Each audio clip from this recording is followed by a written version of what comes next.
One, hello and welcome back to the Invictus stream. My name, as always, is Harlan Guthrie, and I am here with my kitey friend Chris. Hi. My jockey friend Justin. Yo, what's up?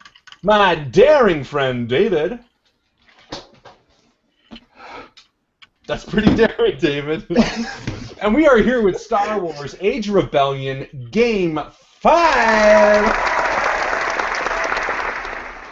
Thank you all for being here with us on this lovely Wednesday night. It is always such a pleasure to come back and hang out with you guys. So thank you for being here. We appreciate even the ones staying up extra late. I know a few of you are past your bedtime. As you know, we are playing, of course, Star Wars Age of Rebellion. This is Game 5 of the first episode. So more to come, most likely. Why are we playing Star Wars? Well, because in only a few short days, Star Wars The Force Awakens comes out. Chris, what is our Star Wars countdown meter at?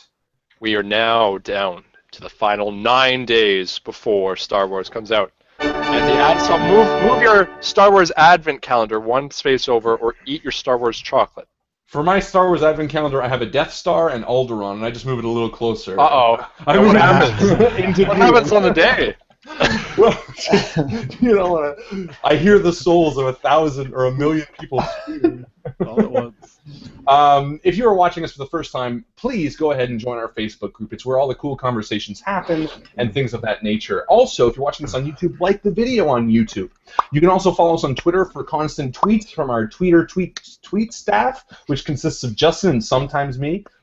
Actually, sometimes Justin. Lately, we haven't been tweeting a lot lately, to be honest. No, the tweets have been quiet. But you know what? Twitter's a tough thing because it's kind of like just a stream of consciousness, which I'm not, as much as you think I'd be down for, I'm not really that down for, because my consciousness is not all that interesting most of the time. Most of the time, it's like, that's a nice shade of red.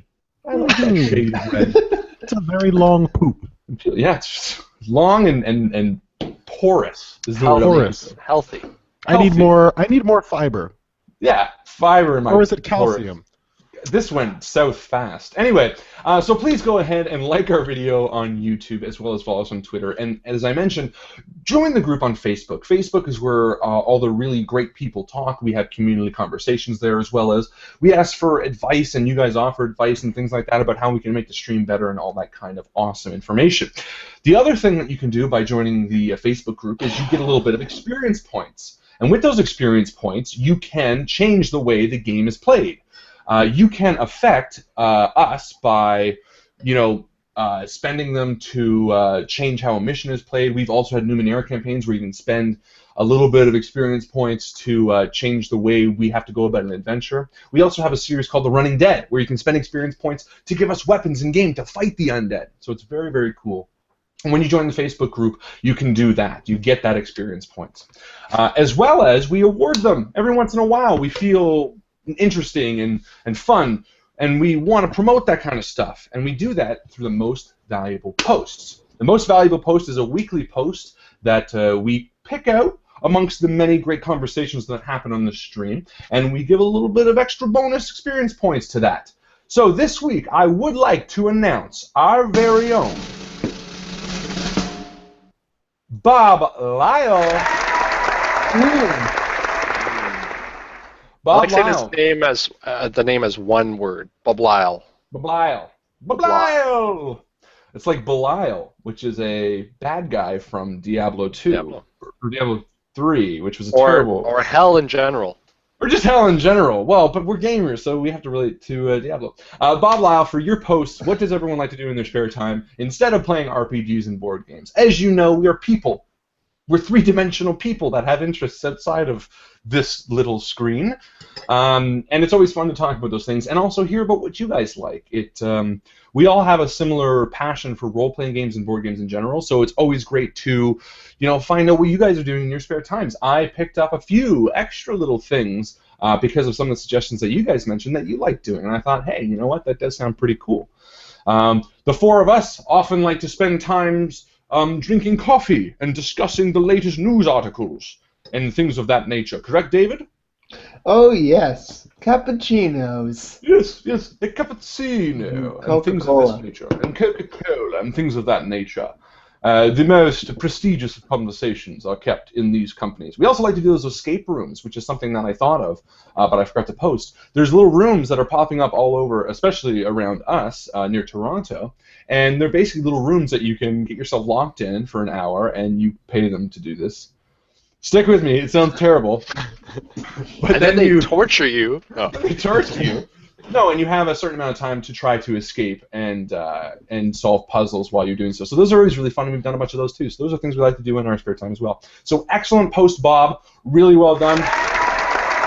Everybody there, keep the conversation flying because it's always really cool to check on there during the week and listen. As well as I want to do a quick mention that I have a post there currently. You might have to scroll down a little bit to find it, but there is a post asking you guys if you have any suggestions for us for the show. We're now just about to end season 1.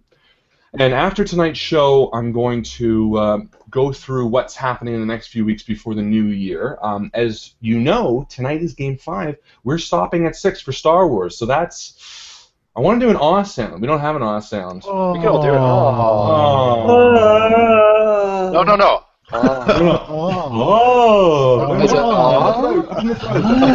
That's too much surprise. No more. There you go. Aha! No, this is the second last game of Star Wars Episode 1, which is going to conclude next game. Afterwards, we have a couple unique little Christmas games and surprises of that sort in store for you. So stick around after the show if you want to hear about those. I'll also mention them at the beginning of next week, so if you're tired and want to go to bed, we totally understand. But those suggestions that we asked for are anything that we can improve, because we're going to be going into Season 2 starting next year. A brand new campaign, a brand new system that we're, again, each going to roll like this one. This one consisting of Dragon Age, Star Wars, Numenera, and Call of Cthulhu, as well as a few one-shot stuff throughout there. And next season, we're planning on doing another 4.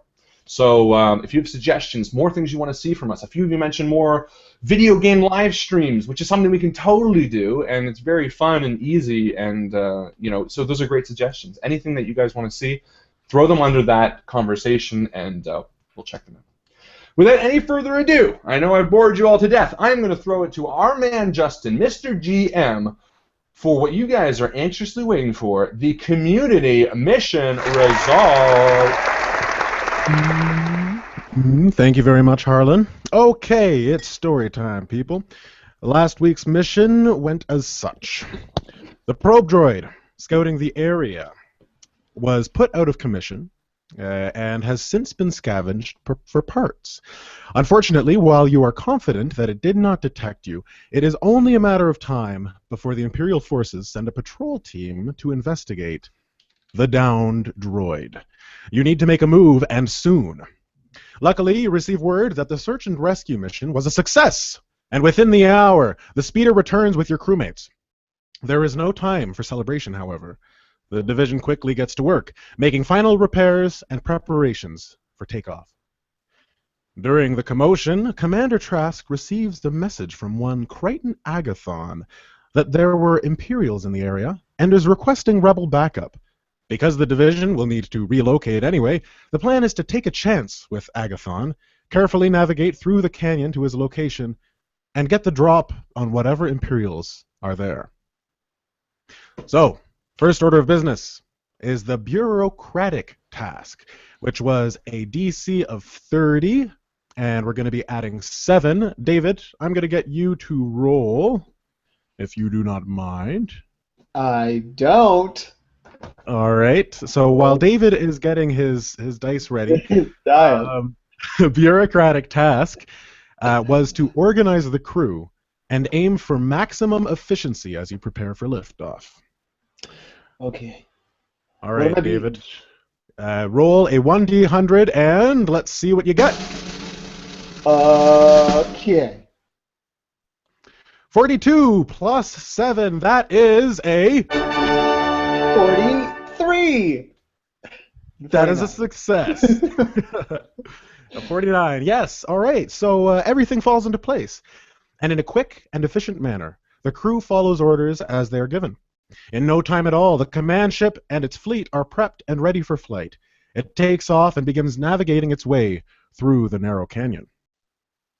All right, so we're moving down to ground forces. Harlan. Did you say narrow canyon or canyon narrow? Yeah! Yeah! Arrow. Canyon narrow. That's Sorry, man. Back it up. Move it in. Move it in. This isn't an endorsed episode. I just We do not like advertising here. no. I canyon narrow. No, we don't. Frosty the Clown supported. All right, so moving on to ground forces. You've got a DC of 40, and we're adding 8 for the base influence of the ground forces. And your task was such. The heat signature from the fleet is likely to draw some TIE scouts from Barrack. Likely just a small group, but take them out, and that's fewer we need to worry about when they retaliate in full. So ground forces, you're meant to get on the turrets and dispatch of any TIE fighters, support the squadron, in other words. So we are trying to beat a 40, and we're adding 8. Harlan, if you could give me a roll. Is this the toughest one? I want to make sure that I'm rolling the one that has the most likelihood to fail. To fail, this one has the most likelihood to fail, Harlan. You hear that, guys? Don't worry, I got this. Sorry. We have faith in Harlan. You can do the drum roll again, my bad. Here we go. Boom! That's called revenge rolling. Oh, Harlan. You guys Yeah. kept Yeah, counting okay, those. all right. So we My have feet is lighting up. a failure. So the ground forces, you guys hop on the turret, and you're about a quarter of the way down the canyon when, as expected, your radar pings with new readings. 3 TIE fighters inbound. Unfortunately, they spot you, and they turn to flee before the turrets are able to get a good shot in. You cross your fingers and hope the squadron are able to dispatch the last of the fighters. All right, so there are currently three TIE fighters heading back to Barrack. No doubt they are warning everybody of the rebels in the area. But your squadron is on it, and we're going to move on to them. Chris, if you could have your dice ready. It is so ready. So ready. Good to hear. Invictus Squadron with a DC of 40, and you're going to get to add 35. It is your task to chase down these TIE fighters and make sure that they do not get back to Barrack, because each TIE fighter that you do not put down right now is another TIE fighter that you're going to have to take care of later, now that it's obvious that you are on the planet. So is it like a multiple roll situation or one roll? Nope, it's one roll, and you guys have a DC of... you know what would have been smart is actually if I raised the difficulty check of this based on the last roll, but I'm not doing that. We have a DC of 40, and we are adding 35. So I think I can do this. You need a 5. Well, Bam. if Too late. Harlan had rolled that. Oh, wait, no drum roll. It's a success. Congratulations, Invictus Squadron. This is what happens. You engage the TIE fighters, and you are able to take down 2 of the 3 enemy ships. However, the last one, the one that the turrets weren't able to take out, makes it to within range of Barrack, where their ground-to-air support is... You don't want to mess with that, squadron. You don't want to mess with that G to A. So you guys turn back and finish escorting the command ship to the base, fully well knowing that there is one TIE fighter still on this planet. One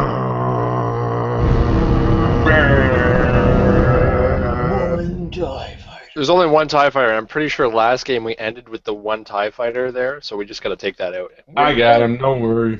That's right. That was, yeah.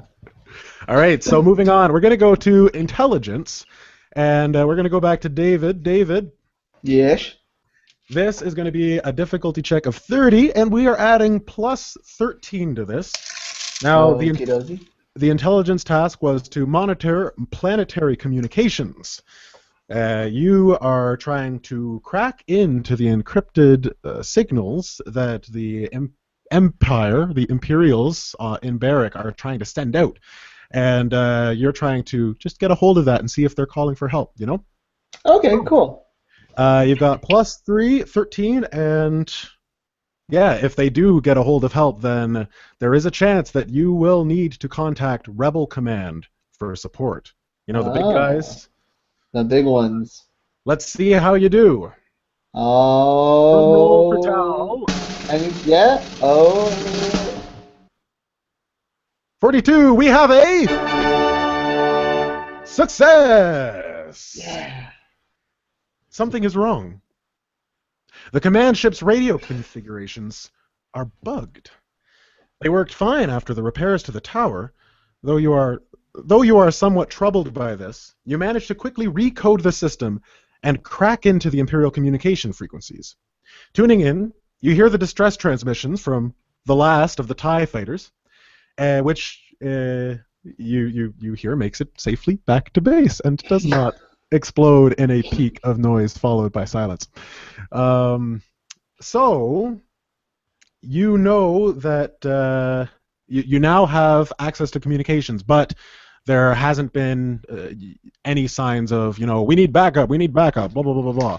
They're probably just taking in how many of you there are. All right, so I'm just going to quickly tally up how much we have earned for the total mission roll. We've got a +20 from bureaucracy. We have a -10 from ground forces failure, so total 10 so far. Well done, guys! We have a +30 from the Invictus Squadron, so we are up to 40, and we have a +30 from intelligence, so we're at to 70. Harlan, I'm going to let you do the last roll, and we are trying to beat 100. So roll +70, trying to beat 100. That's what we got, guys. Let's do it. Pleasure.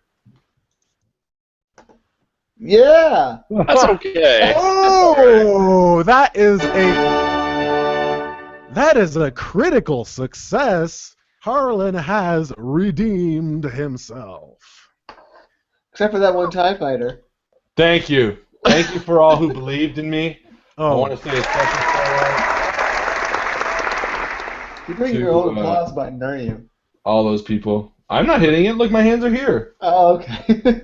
that was me. I It's thought it was actually Harlan. Invictus stream. We can hear them. It's the Invictus stream in real life. They're in my computer. Look, this is old. This is Tark, Harlan, and Tark back when I had a mustache. That's a good observation, Harlan. Thank you. All right, so the mission results. The command ship touches down in the location described by Crichton Agathon. Crichton is nowhere to be seen, though there are definitely signs of activity. And we aren't going to get into the details of that because, quite frankly, I don't know what the activity is. I don't know if there's bodies on the ground. I don't know if they move the bodies. I don't know what's going to happen because we're kind of in this weird back and forth, you know, future, present, what the crew does, these guys don't do. I don't know. Anyways, moving on. Meanwhile, the communications have been monitoring the Imperial communications. While many outbound requests have been made by the Imperials located in Barrack, no responses have been made up to this point. You have been ordered to notify the commander as soon as any contact with external Imperial forces are established. Let the games begin.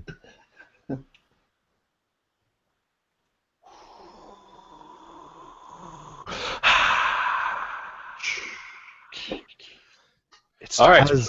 As the dust and sand settles from where Lancaster collapsed to the ground. All right. I think I finished the shot, didn't I? You finished it. You finished it. Turk, you let out a large sigh as you'd been holding your breath.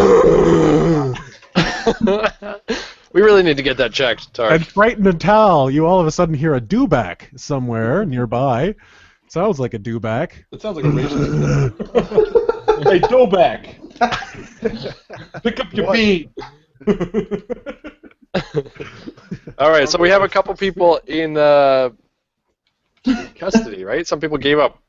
One person gave up. We got 2 dead guys. One of them is Aldo Lancaster, the hulking stormtrooper, who is dead, mostly faceless, mostly faceless. Yes. And we have Crichton. Crichton's alive. Crichton's not dead. Crichton's alive. Bye, Chris. Tal actually downed one of the regular Imperial troopers, who's not armored or anything, just a regular guy in a suit, you know. He was shot in the face too. Yep. So the dust is settling from their dead bodies. The souls as well. But one of them survived, and I believe that we ended with Crichton cracking him in the face with his force pike. Yeah? Oh. Sounds about right. That sounds like something. Yeah, just No, like no, to but knock it him was out. on stun, remember? It was on stun. It was on stun, so you hit him really hard with this giant stick and stunned him. Yeah, And as he opposed collapsed the to... ground. Yeah. So is he unconscious? He is unconscious. All right, well, I take out his cuffs, I imagine he has, Yes, as he we've does. seen Chewbacca wear in episode. You don't have to reference everything. No, we do. As quoted in number... And this stormtrooper's helmet size is B12, such as used in The Empire Strikes Back, not the Force Awakens, Which was B13, which was B13, of course, for obvious reasons. for obvious reasons. Okay, so I bind his wrists behind him. Yep. And I say, well, we need to move these bodies just in case the others come out. Did any of them get hurt at all? Either of these 2 guys? Nope. No one was touched. It was a flawless, what's the word? Ambush. Victory. Okay, perfect. So do we have like really good armor at this point, Justin, that we could wear that has amazing soak value?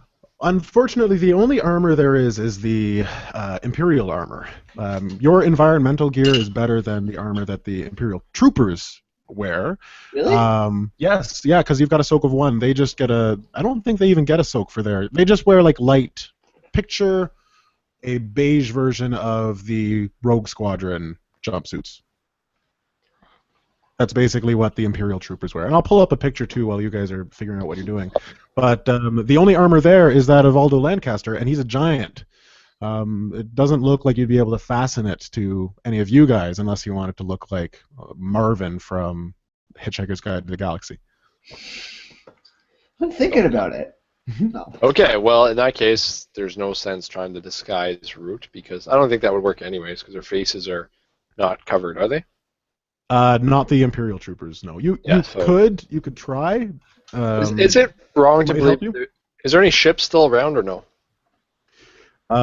No, they've actually, the one shuttle that was there took off. Yeah, with the... And it headed back to Barrack with one of the Ebonite slaves, like an Ebonite has been taken, and also with Evich Genton, the governor. What happened to the other Ebonites? Are they still around? The other Ebonites were escorted into the cave by 2 stormtroopers. You don't know if there are any other troopers inside. But Battle's not over, guys. Yeah, I was going to say, there's no sense, if we're going in there to fight some more, there's no need to really hide the bodies, is there? No, not yet. So I'll walk up to them as I do. I'll just kind of do a perception around. So sorry, Justin, you were saying they're Imperial troopers, like the ones with the hat like this? Yeah, kind of. Here, I'll pull up a picture. I'll show you guys here. Just bear with me. These are Imperial troopers. That's all right. Yeah. Okay. These are the Imperial troopers that you would have found in on the Death Star. Here, there you go. There's a good example. Yeah, picture the guy getting choked. Oh, okay, yeah, him. Well, that's what I was. They're more like the officers, though, aren't they? Maybe. I was thinking, and just maybe it is what you're talking about, but you couldn't find the picture or something. I was thinking like this guy, the third guy to this guy right here. Yeah. Yes, around that. Basically that. I picture a different hat style. And that's a cool trooper. I've never seen a stormtrooper that looked like that. Both of them. Monster trooper, I guess. Monster stormtrooper. I don't know. Lancaster wasn't that big. They're just accepting anybody. So they don't cover faces. Oh, I see what you're talking about. I found it. This is the one you're talking about. That's it. Those are the guys. The guys Those that are use like the walker. I think they're the ones in the walkers, aren't they? Yeah. Yeah. In the movies. Perfect. Okay. Okay. So we're gonna have to get into here. What do we do with this guy who's unconscious? I I don't think that's a great idea, but No, I'm we do have a jail cell inside our ship. We do, but is it worth taking him just yet? Like we'd have to. I think we should clear. I think we should tie him up, move him away from the door, and clear out the troopers in here. Gag him too, so that way he can't call for help. Yeah. Okay. Okay. So Yeah. I do that. I take him. I drag him into the cave as best I can. Not into the cave, because into the cave is where we're going. No, not right? not that cave. Sorry, where we came from. I pictured us Yeah. looking down from somewhere. Okay. And I find a rock fixture that I can tie him to. Yep. Yeah. And I try to gag him as well. It might be a good idea, just as a thought, guys. I think right out here we have the best vantage point. I think Crichton, I think you jumping down from up there, and I think Tal, you kind of approaching, or at least being from distance, and me from distance, works the best. Maybe we get these guys' names, call them out, and ambush them out here, Yeah, I like that. rather than walk in just in case we don't know what the setup is. Yeah, should I have like a nice long conversation with them this time again? Well, you know what? Actually, since we're in this shit, and I looked down at the guy tied, I'm like, we're in this. We've chosen our side. There's no going back now. Why don't you just hide to the left of the door, or the cave, and that way you come out, you can just stick him in the back. Crichton can jump down, and I'll pick one of them off. Yeah, I got a little vibro knife on me as well, so Yeah. I do have one of those. Is it worth getting the guys' names, or should we just say help or something? I think help. The problem is they're going to come with guns ready. Then should we just get? I'm thinking we can untie this guy, wake him up, get the name from him. Yeah, let's see if that works. So let's do it out a little bit further away then. Yeah, far enough away that even if he screamed, nothing. would Yeah. happen. So you keep an eye out just to see if they come out anyways, And I'll go back up to my position. and we'll see if we can get anything out. So I But tap as I him in the leave, face. actually, before they do, because Tal is now mad about his uncle, and you wanted to kill them instantly. So all I'll say I is, never wanted to kill them. I never want to kill them instantly. well, with the Ebonites, I remember you were very defensive, but I was still going to leave you with it, but I will stop and kind of turn and say, actually, you know what, I don't care. I would say, do what you guys have to do, but get the names first. Wait. What were we gonna say? I was going to say don't kill him, but frankly, at this point, I think we don't really have a choice. I think this guy's All gonna right, die so alone. I bring him over and I start tapping him in the face and splashing some water on his head, trying to wake him up. Okay. All right. So There you go, wake up. Okay. So after a couple moments, he Is he a young you see guy? him start to stir. Yeah, he's a young guy, maybe in his early 20s. He's 12. Just kind of mumbles to himself. It just like it swallows his head. It's kind They of recruit really young. tilted. Give him a medium. Padawans of the Jedi. I heard something that I think is a great idea. There's another Star Wars podcast, and they go to the community and they ask for celebrities from the community to play the NPCs. It's really funny, and Like I don't know Nody. enough. Yeah. So they're like, okay, this stormtrooper is going to be played by Tobey Maguire, and then he's got the personality of. Well, Tobey how the hell are you Maguire. going to play Tobey Maguire, though? I don't know. I'm horrible at. Well, I don't think any of us are very good at that accent. Well, I think I'm just gonna base him on somebody, and it's just in my head, and maybe it's gonna. So be... in your head, who is this guy? No, I'm we should telling you. guess. We should guess. We have to guess. We have to guess. Okay, we should guess. Michael Keaton. I haven't even done anything yet. No, but then Okay. that's the name that we use for the rest of that's Okay. the name. Anyways, so I'm All right, so he getting in character here, guys.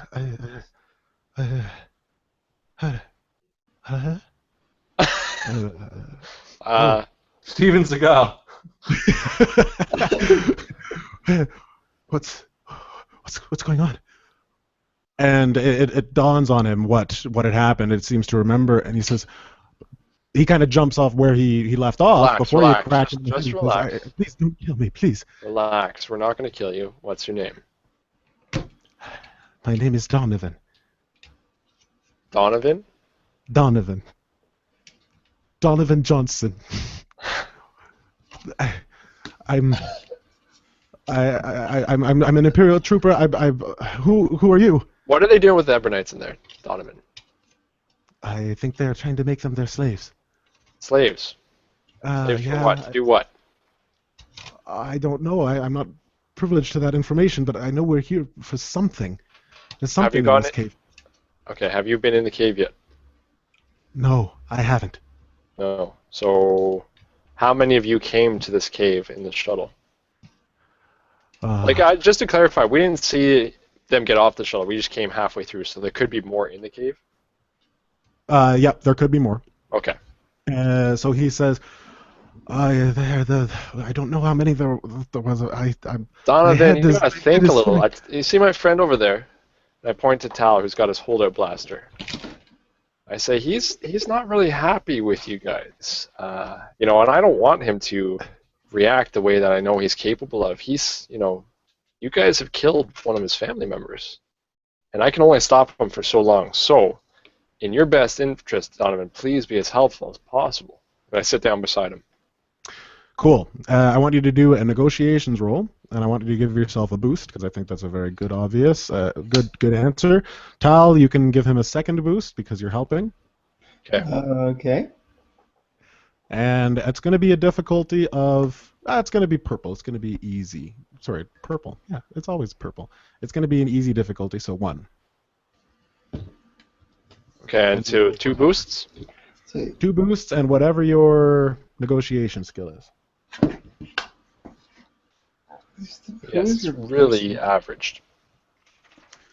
Your negotiation looks like it is... Streetwise is better, but... Okay, here we go. Dun, dun, dun. Okay, so it looks like he is... he's fighting an urge not to tell you the truth, but after your after do one of these. I don't know why. I just do this. And he kind of switches and he says, I might as well just tell you. There's only 2 of them inside right now. We came with 22 of us, and Genton went back with one of the Ebonites, but there should only be 2 inside. Right. And who are your friends that we took out so easily? Well, I wouldn't really call them my friends. What were their names, Donovan? That over there, that's Matteo. And this guy, I forgot I had a British accent. This guy right here is, that's Otto Lancaster, but I wouldn't really call us friends either. Okay, so the names of the 2 people who are inside are... the ones inside, I don't know who's in there. They're stormtroopers. They don't really have names. What would you call them if you needed to get their attention? I would say troopers. Captain. Sergeant. I wouldn't be calling them really. What would an Imperial trooper call stormtroopers? Officer? Is it an officer? Officer, yeah, because I guess there is a ranking system, but they're stormtroopers. I don't know. Officer. Well, I'm thinking like if it's a cop, you'd just be like, "Good evening, officer."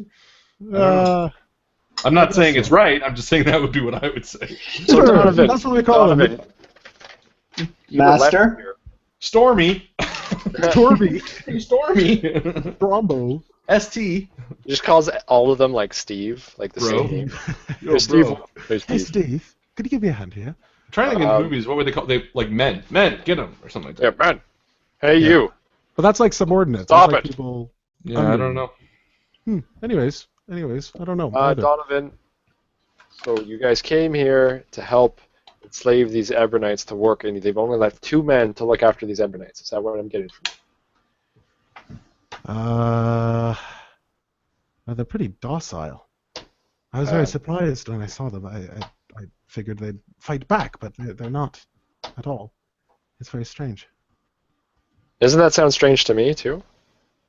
It does sound strange to you.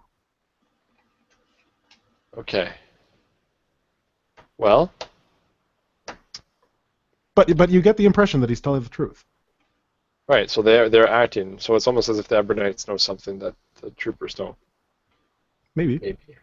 Or maybe it's because they captured the leader. Okay.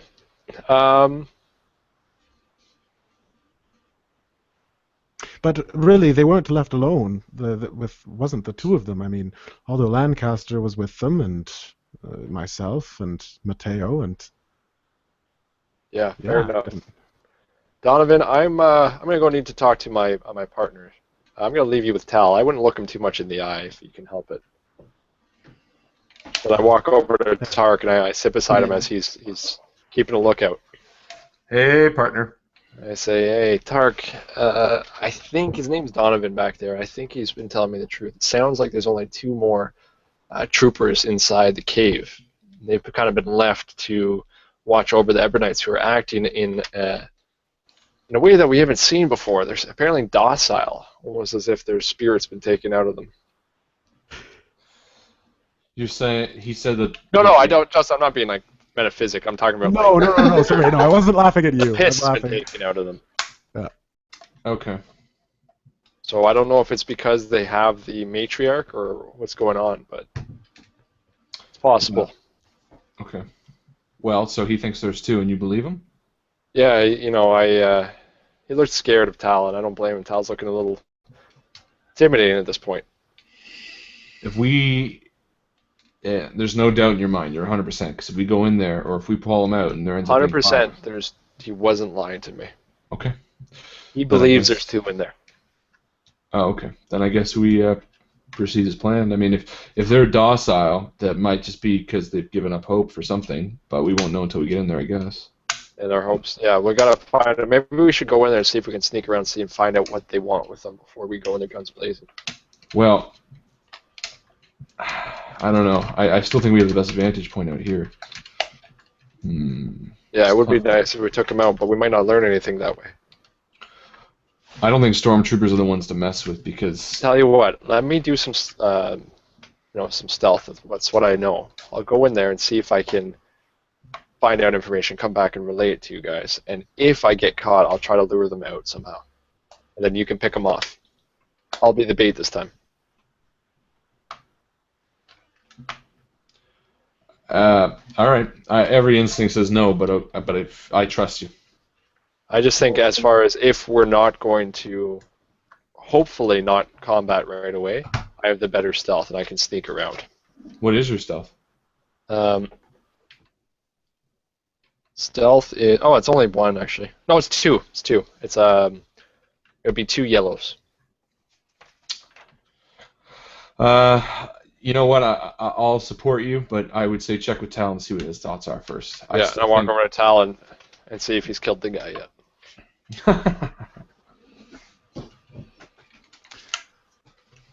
You're not going to kill me, are you?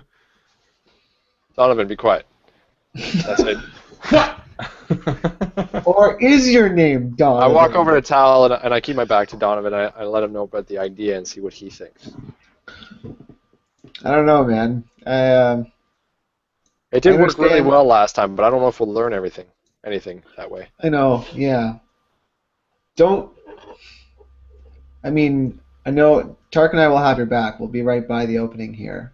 I don't really want to go in. I'm not going to go in and get myself into I'll be very cautious.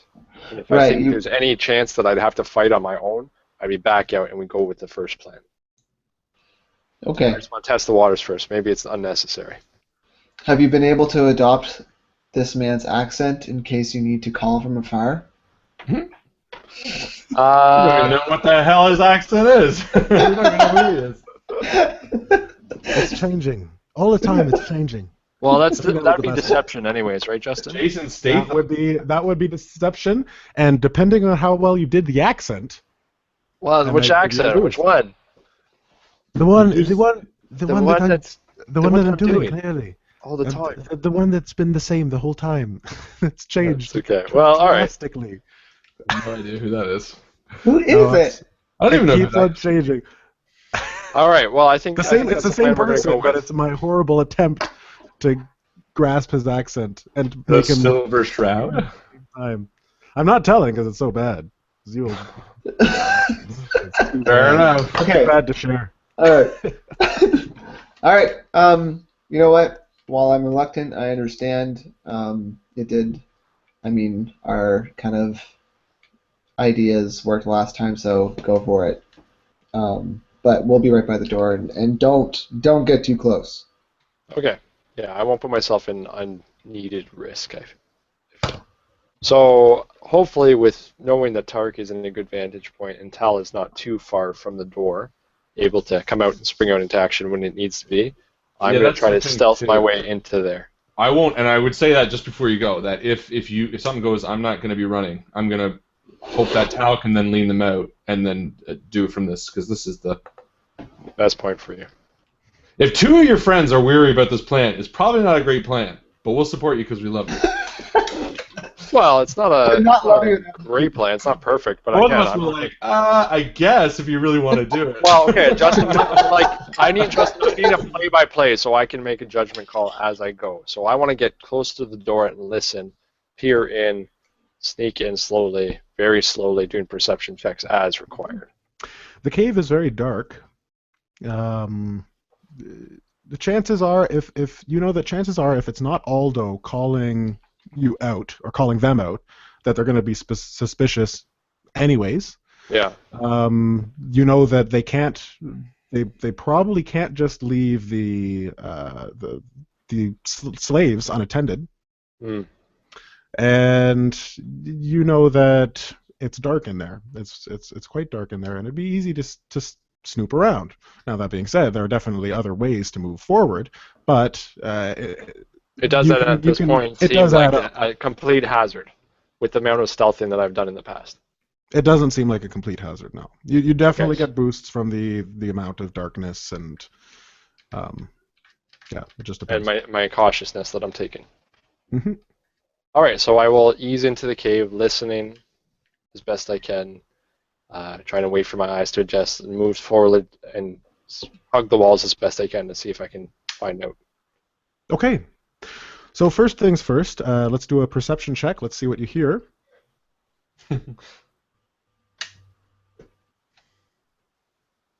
How difficult? This is going to be at this point, it's going to be a hard difficulty. Okay. You're at the door, right? Yep. So that's what I get. One threat. One threat. This is for perception, though. This is for perception. Okay. So you don't hear anything. Nothing unnatural.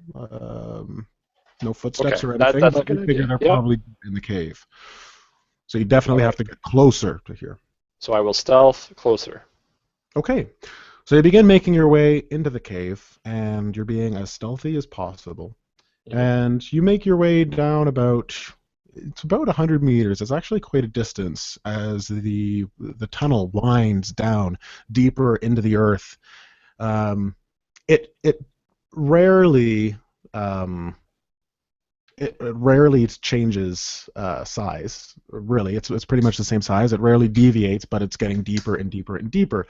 And it kind of crosses your mind, how are these tunnels made? Very similar to how we thought earlier about the other tunnel we were in with the ship. Exactly. Yeah, you did think that. Do I know of any native species that would tunnel like this? Tremors. You might actually do a... Or that sock puppet?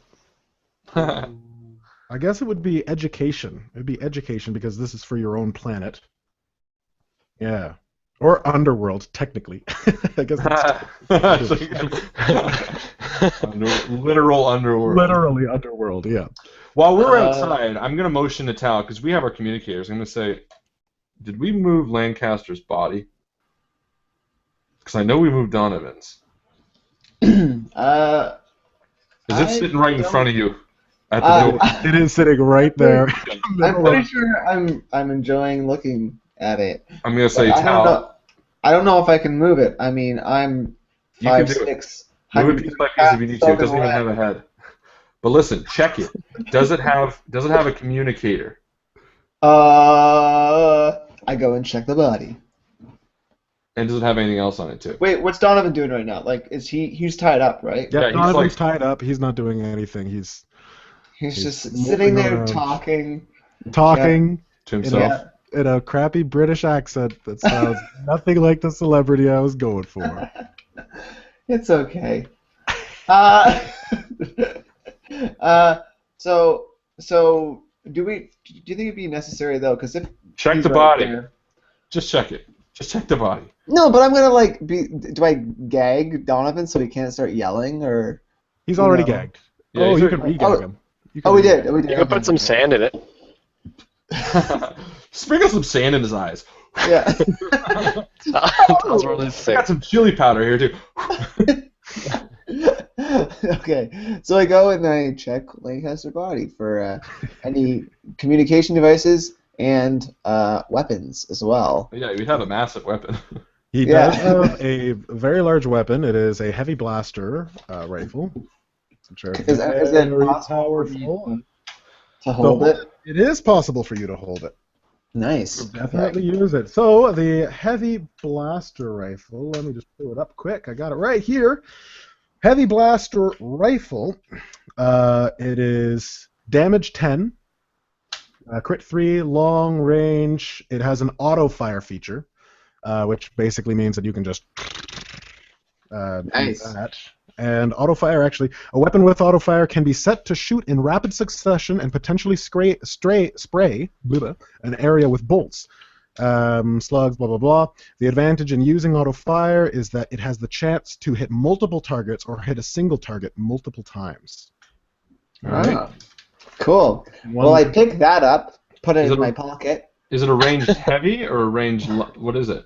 It's a ranged heavy, Ah. and it is a long range. It could be used as a sniper rifle as well, or it could be used. The auto fire with a sniper, though, I don't think would work as well. I wouldn't use it as a sniper, but I do have 2 points in ranged heavy if we need to. Right. So it's definitely versatile, and it's also worth 1,500 credits. That's why I wow. didn't buy it. I remember now. That's right. Nice. Just fucking sell it. It's a powerful So- weapon. So I don't show the other guys this. You got giant pockets. It's not like All right, the holdout blaster. You What can about the Yeah, communicator? The communicator Yeah. is definitely So- there. You find one on his shoulder, his left shoulder. Okay, so we Yes. do have a way to call them out if need be. All right, I just wanted to know that. Move the Okay. body. I take that and I drag the body, kind of, very, struggle. I'm struggling a lot because he's so big, and I put him behind the rock that I was behind before. That's You shaped know, just like Lando. Because. Wait a Hey, there's a second. Lando behind that Lando-shaped I rock. was just gonna say, oh, you I beat me to it. beat you. Simpsons reference. Okay, so while you're doing that, we're gonna jump back to Creighton, and we are going to see what he's up to. So Creighton, you've made it about 100 meters, and Can I see in here? it's very dark, but yes, you are able to see. There is a very faint light at the end of the tunnel. And you get there, and the tunnel begins to open up and widen.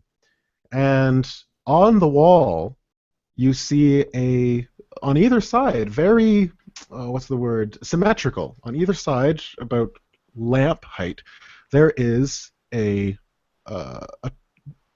piece of fungus. There are pieces of fungus on opposite sides of the tunnel, and they're glowing Blue? effervescently. Blue ramen.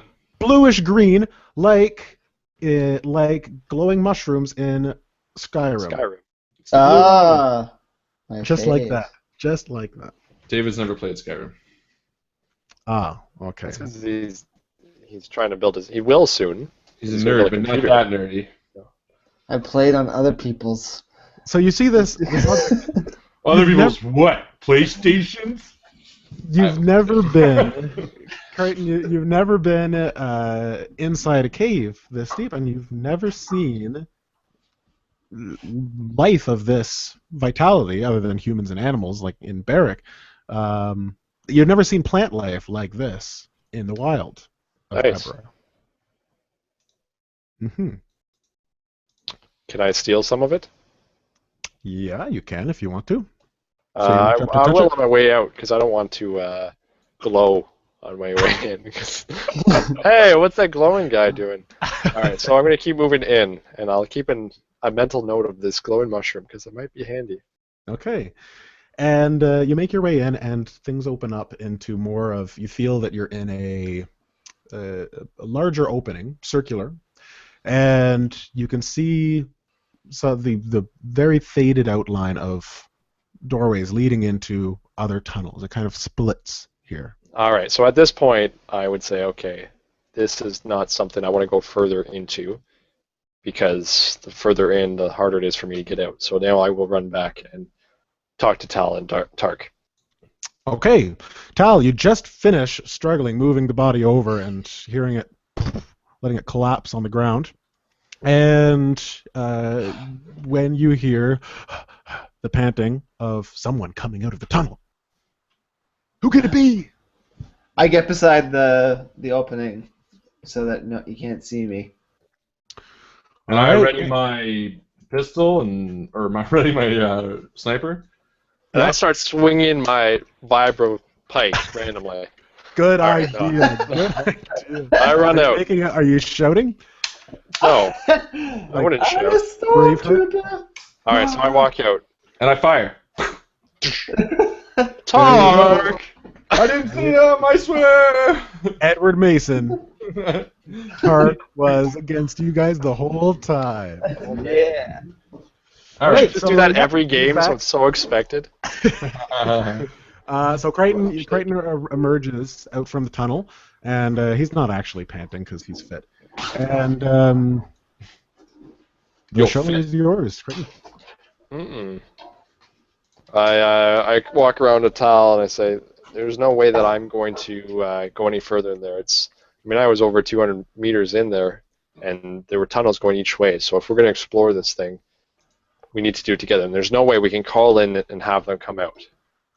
Why? Well, we've got the Why? comm link. We have a comm link from Lancaster. We have a comm link we from have a comm link. Lancaster. Well, Yeah. that might work, but Who has the deepest voice? I've also got his assault rifle. What? Yeah, Yeah. a banjo. That's awesome. Man, You got a the banjo? you've got the coolest weapons. I hair Can dryer. you play it? banjo. Can you play the banjo? I think it's out of tune, but yeah, it's really out of tune. Okay, well you work on that. I'll You mute tune it in the I'll mute meantime. something. Yeah, I'll tune in the meantime. Anyway, I said we got the comm link. Let's call those guys out. Who's got the deepest voice? Well, I don't think we need to necessarily need to mimic the voice. Let's just go outside.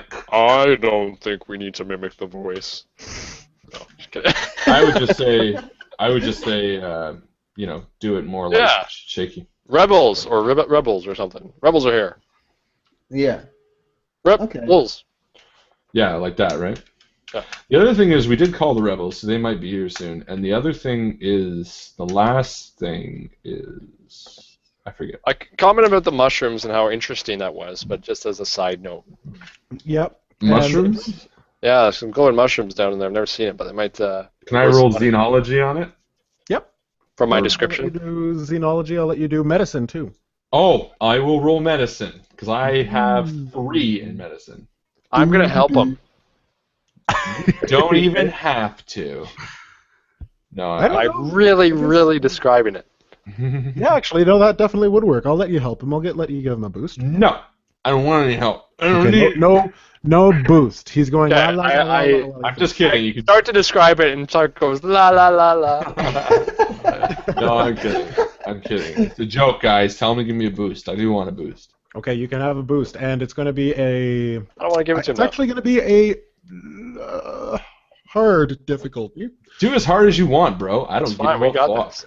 Tark has been eating mushrooms since a little boy. He's like a hobo. Before we go any further, actually, I need you guys. Oh, actually, no. Roll, and then we will do force points. We'll do destiny points. Yeah, because we haven't done that yet. Destiny points? Destiny points. Before we do anything else? No, All let's. right. Okay, all right, let's do that. All right. That's not what I said, but yeah, let's do that. 2 light sides! Good to counteract my dark side. Well, it makes sense Alright. because I might want to use them. And we are David? waiting for David. David, for fuck's sake. He's Gabba tuning Dog. his banjo. He's also I'm- very quiet. Yeah, I'm trying to tune the banjo. Did you notice I said for Fox's sake, like the Trinity Fox? Oh. It's the new Star Wars swear. Oh, look how smart you are. So are we doing? I'm glad he's on our team. He knows about mushrooms and word puns. I think it'll catch on. So was the fox? Wait, I was thinking about this. Was the fox thing like the Fox the Phoenix or Guy Fawkes? I wasn't thinking Guy Fawkes, I was thinking Mulder. Oh. Fox Mulder, which is his name. Well, I know that was the original. Yeah. Oh, what That was we All right. name it after? Probably like, I don't know, whatever you want. Oh. Roll, Dab. Okay. Roll, What am Dab. I? Roll, Dab. What do you get? Okay. What am I rolling? The white one, the big white The one. white one. For fuck's sake, David. I'm sorry, I was doing my banjo. Every week. White one. Nice. Right on. 1, 2, All right, so we're starting off with 3 light side points and 1 dark side. Is that correct? Do I have that right? Yeah. Yep. Wonderful. Thank you very much, Tark, Yes. for letting those up. I'm Okay, a Tark. so you can go ahead and load up 3 purple dice and at least 1 boost dice and whatever your medicine roll is to see if you recognize it. All right, here we go, ladies and gentleballoons. Hold on to your butts. Hold on to your butts. Wow! Whoa! Oh, yes, those So- mushrooms. So this is Tark, who is trained as in the medicines as a doctor. Not in the words, in the Finally medicine. getting to use his skills. Oh, you didn't collect any. Never mind. He just knows it. He's just like, No, I still smell of it. I brushed by it by accident. What was the mushroom that you And you're not even near us. described? We're I know. talking to you over. What was the mushroom you described in only a few words? It was like a blue and it had this weird glow. Oh yeah, I know what that is. What? I know what that is. How could Tark? You don't know what that is. Come I on. know what that is. Not only that, I triumphantly know what that is. Well, when he says triumphant, you better blame him. He's trained in the medicines. It is All right. a David. Oh no. I was waiting for Justin to give me it in chat so I could look cool, but he didn't, so I'll let him say it. Oh, yeah, that would be a good idea. I'm just going to tell you what it is. That mushroom, you've seen it. It's used in medicine quite often, and it's not Lou Ramen. It is used in treating various diseases, and you've only seen little bits of it here and there been imported from other planets. You never would have guessed that it was on this planet, and it's called Nexus fungi. Nexus fungi. It's Nexus fungi. That's worth a pretty penny, isn't it? Not only is it worth a pretty penny, it is extremely useful for us should we get hurt.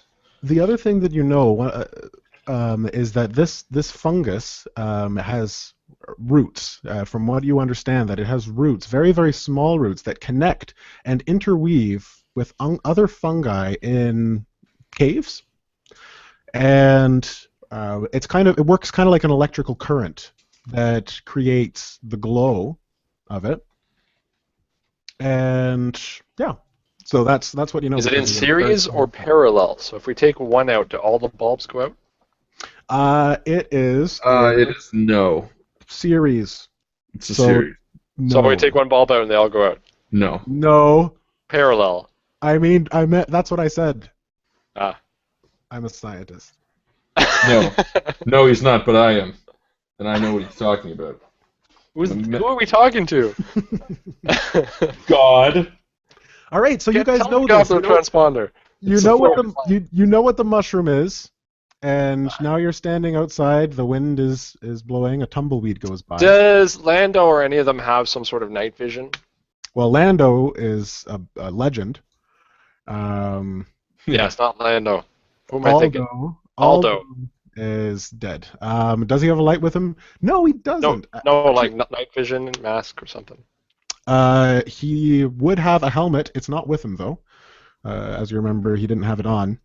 I prefer to think that his people helmet fall off. would probably have night vision. Okay. Well, I think if we're going to try to go in that cave again, we have to do it together, or we can try the other ploy.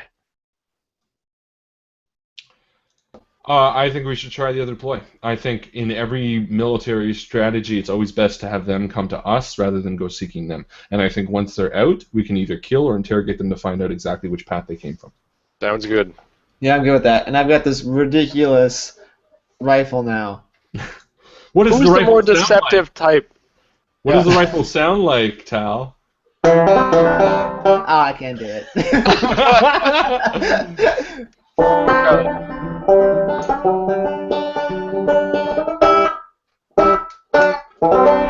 That's it. That's it. Kermit the Frog, that's all I think. Yeah. Close enough. Very well done. Okay, so let's get back into our original positions. Yeah. They Yeah. seem to Well, work. Except I'll be- for we don't need Tal there. Do you want me to like go behind that rock, but like have the rifle up, like just waiting for them, basically, or do you want me to be hidden? You know what? Why don't you put the rifle against a rock pointing at them so that it's a decoy? And they start firing. They might start firing at it. Yeah, why you can even prop up Lando. Well, they wouldn't think Lancaster is an enemy, but they might see just the barrel and think it's. Well, what I'm saying is just use it as drawing point. They might not or full use out the fire weapon at it. and blow their brains out. Or use a weapon. But what's your skill in light range versus light heavy? I think it's the same. It's actually Both quite skill? good. No, wait, no. They're both good. Oh. Yeah, no, I've got in. Let me see here. In range. Oh wait. In Sorry. ranged heavy. I have 3 green. Okay, so you have 1. Yeah, it's okay. That's okay. I have 2 yellow and 1 green. Yeah, so your range light is much better. So Yeah, while way better. the damage isn't as good, you're going to be more likely to hit. I would say use the ranged heavy. Although I could use it because I have really good ranged heavy, and it would do a lot more damage. Okay, if you want. Let's worry about it. Well, I think we should use the weapon. This is the time to worry about it. Yeah, it's super powerful, so I think we should use it now. I don't think. But the problem is, if he uses it, he has no skill in it, meaning that. No, I'm saying switch weapons. Yeah, give it to you, Tark. Well, Yeah, I don't know because if I we know- need- No, but we need you. We should have you at a shorter range anyway. Because if there's 3 of us that they can visibly see, it'll just probably be better. And, All right, but then I won't be able to use my skill. I don't think. It's a sharpshooter skill. Yeah, you'd still be able to use it. Yeah. You'd be able to use it. Yep. All right, You then I you wouldn't be run able to down. use your sight though. That's fine. I wouldn't need it if I'm up close. Yeah. Okay. And Run also, down. also, you guys would know that the Imperial troopers had guns as well. They there had you pistols. I'll just- take a pistol if I can. Let me Yeah, get my there's- banjo. There's 2 regular blaster pistols. Yeah. All right, I'll take a blaster. I believe It that's seemed what a lot. It seemed a lot bigger on your end, but It just looks smaller in your hands by comparison. yeah, because I'm so much bigger. Um, There, we're good. okay. No, you know what? They have. Yeah, what the hell? They've got blaster pistols, just for Nice. convenience. So you guys can take those, and I'm sure the stats are somewhere online, but I'll keep them close by, just in case. Okay, so you've armed yourselves. You do the swap, and you're ready for the coup. Okay, then I'm going to get to the right of the door. If Crichton's still going to jump down and Tal, you're going to be by the left. Yeah? Yep. Yeah, sounds good. Then why don't we still use Lando's body as a decoy? They won't do that. Lancaster. Sorry, Lancaster. You said Lando. You fucked Just everybody because over. he's not all black people in the Star Wars universe are named Lando. Hey, I didn't know he was Guys, black. all Or right. that we didn't know he was black. Okay, you I just saw him didn't as a name him trooper. Lancaster, which is Did pretty you say close. Lancaster is black? Lancaster is a big black guy, yeah. Yeah. Like Ving Rhames, Why can't he just be a Stereotyping. big guy, Justin? Why can't he just be a big guy? Why does black have to enter into it? because that's the color of his skin. Oh, is it now? Yeah. That's What like- color- why you didn't It's an describe all the easy other guys' descriptor. color? You can picture him much easier if you say a big black guy. Unfortunately, I can. No, I'm not yeah. proud of it. Me? I can picture him better, but he scares me more. Well, yeah, I'm wondering why you guys so ruthlessly killed him. And I first, killed the other one first. Kill the other- okay. I'm going to get into a position that's beneficial to me. It's a long range, right? It doesn't have a scope on it, but it's still long range. Still meaning long that- range. Yeah. And how high is where Crichton's jumping down from? It 10 feet. is- Yeah, about 10 feet. Now, one thing that you should know about the heavy blaster rifle, it is a cumbersome 3. That's actually fine because I have something that negated that. Oh no, I never bought the tripod. I'm buying the mount the next time we're in town, but since I got the money, I haven't been in town, so no. In I order don't to have it. buy the mount, you have to sell the blaster. No, I Okay. have money from the last game. I just need to get somewhere to buy it. So all it Nice. means is that we're going to be increasing the difficulty of checks by 1. Yeah, To hit them. because my Really? strength. is 3. Can't you Oh, prop it up on a rock? Not really, not with good aim. no, that's fine. Okay. All right. But moving on, you guys are ready. You've got your weapons. You've got Who's doing the call? You've got an arsenal basically. I want to know where I'm at. Where's the best position? I do think being maybe where Crichton is and shooting down on them might be the best. Sure, I'm down with that. And then me run out from the side. No, you can still be up there Down? with me. You jump onto them. Okay, Yeah, I'm gonna go up let's with do that. Crichton. Let's do that. I'll be up with Crichton so I can kind of get cover, and that way I can back up if they're firing. And at me. I got the trans. How's your deception? Anybody else got more than a 1 yellow? Deception. I have 1,000,000. Hmm. Wow, you should roll it then. I have 2 green, but that's no. I have 2 green as well. Okay, so I got a green and a yellow. I'll try. And here's what I say. I say, rebels. That's it.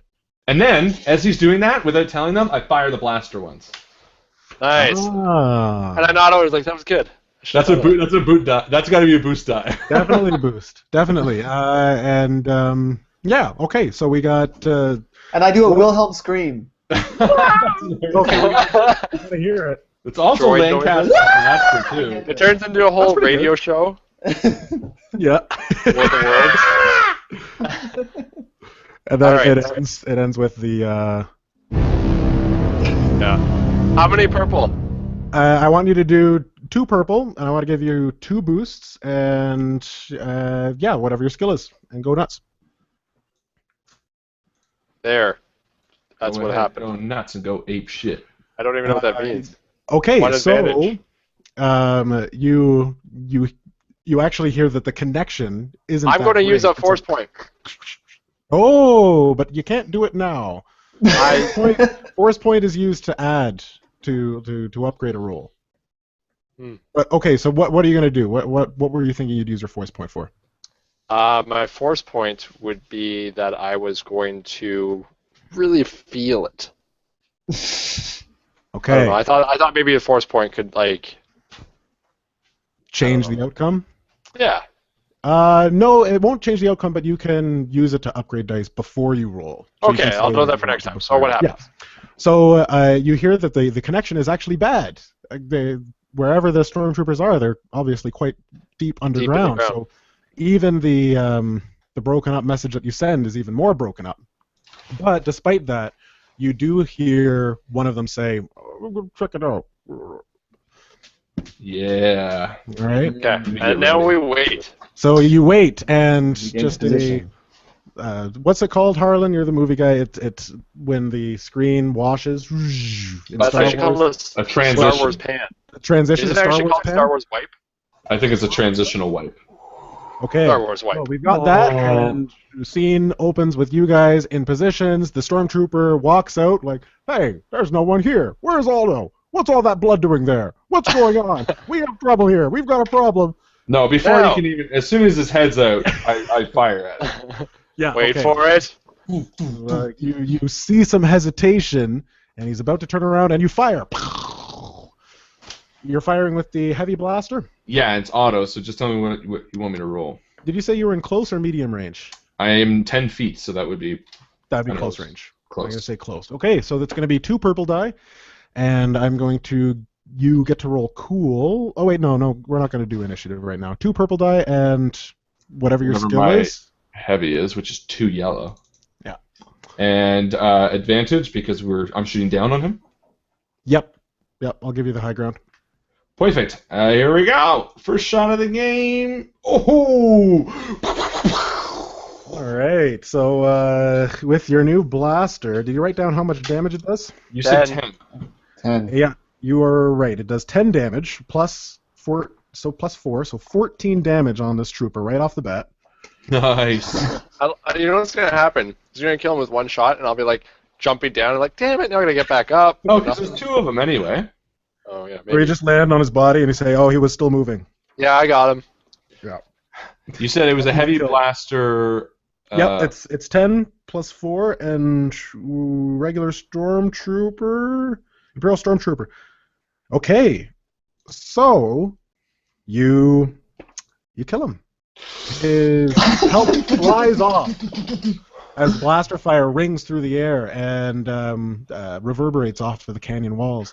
And his body goes flying in the force of the impact into the opposite wall, and Tal has to jump out of the way so that he wouldn't have been in the line of fire anyways. I'm starting to think that the rebellion is really just like these sick people who like to club seals.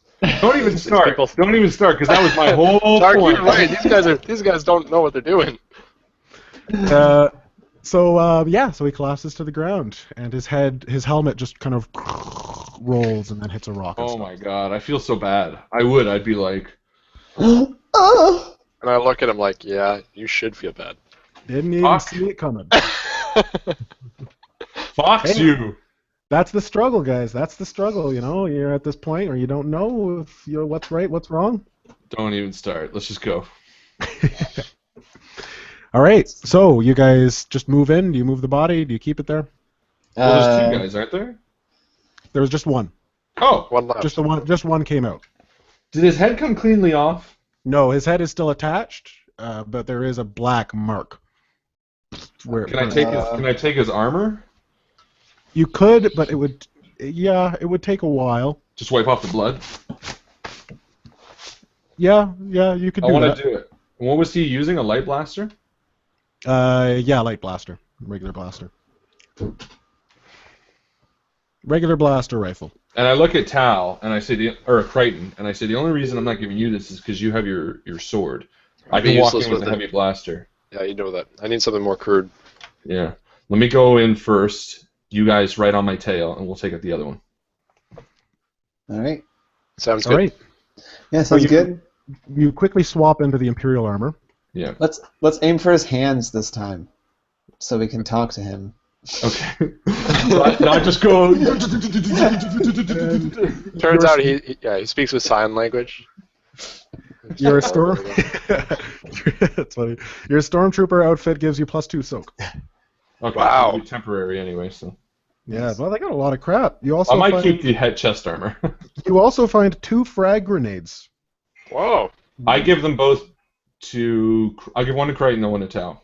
I'm just Cool. thinking, you should definitely keep that armor. We'll like refurbish it after. Yeah. I'll use the chest piece forever. It almost your character looks like he's wearing a chest piece, anyways.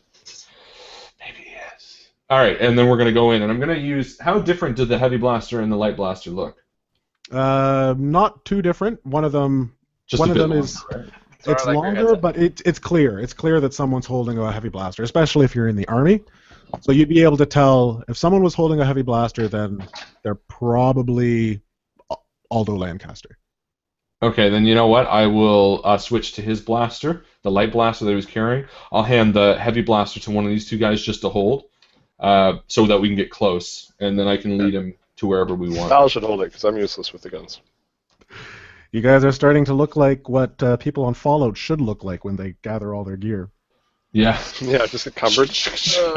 All right, and then I put on the helmet. I turn to these guys, and I'm like, I'm gonna go in first, stay back, and what I'll do is I'll lead him to where us. you guys are. So find a good position, and once you're in position, I still have my radio underneath. I Just warned radio. him about that. I said, well, once we get in there, there's going to be a 3-way exit or 3-way tunnel. So what choice are you going to make at that point?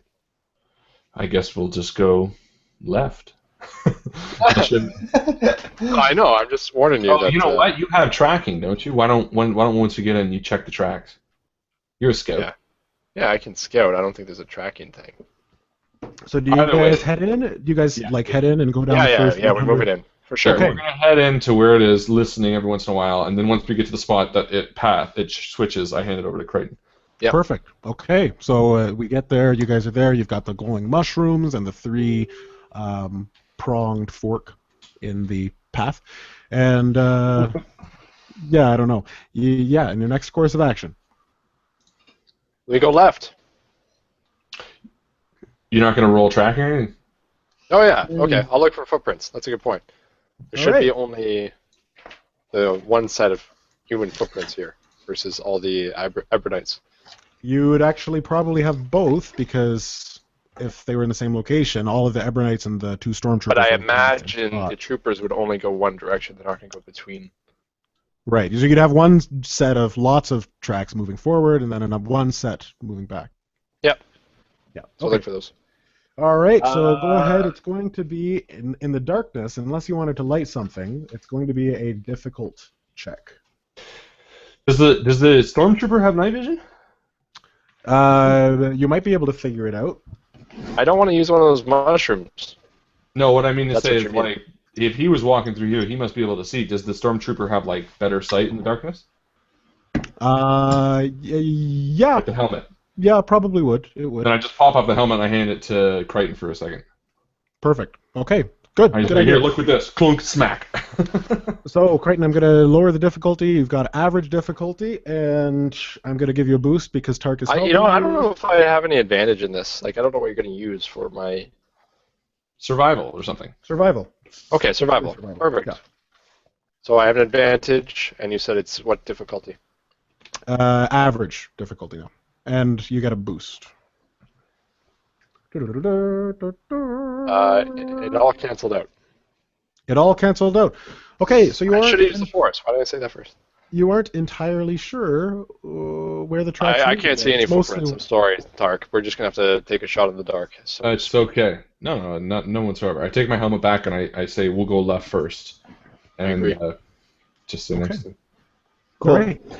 So you head to the left, and this tunnel looks like it's been sanded down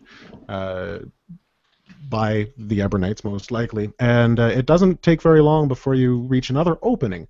Now, this opening has only one exit, but it kind of swells, and there are some more mushrooms lit that are illuminating what looks to be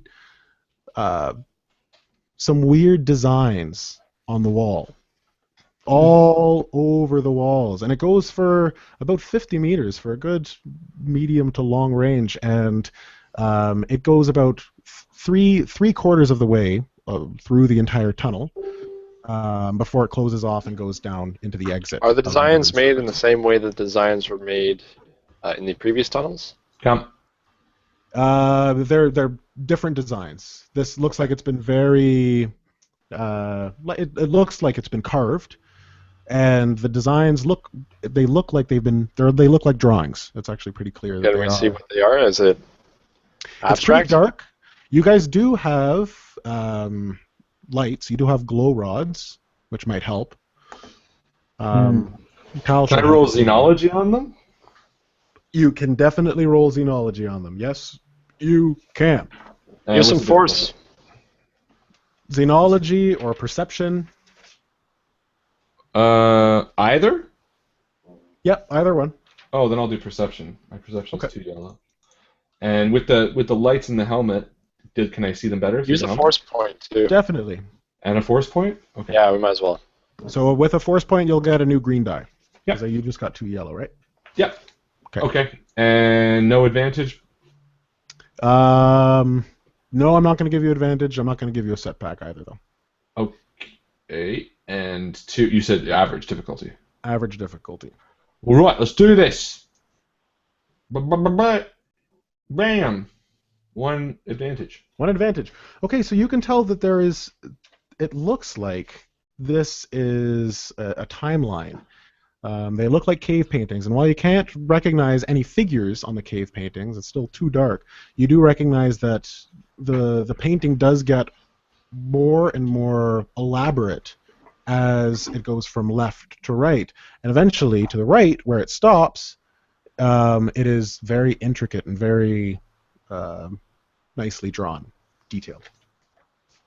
But we can't dictate. We can't figure out what is written on all of them, like It's what it too actually dark. depicts. Well, they look like pictures. Yeah, it's you can't really make any too much out because it's kind of just a blur right now. It's kind of a blur of stuff. It's too dark. Yeah, it's hard to tell. All right. Do we crack a rod? Do you think? I would say we come back just in case this leads them to it. Okay.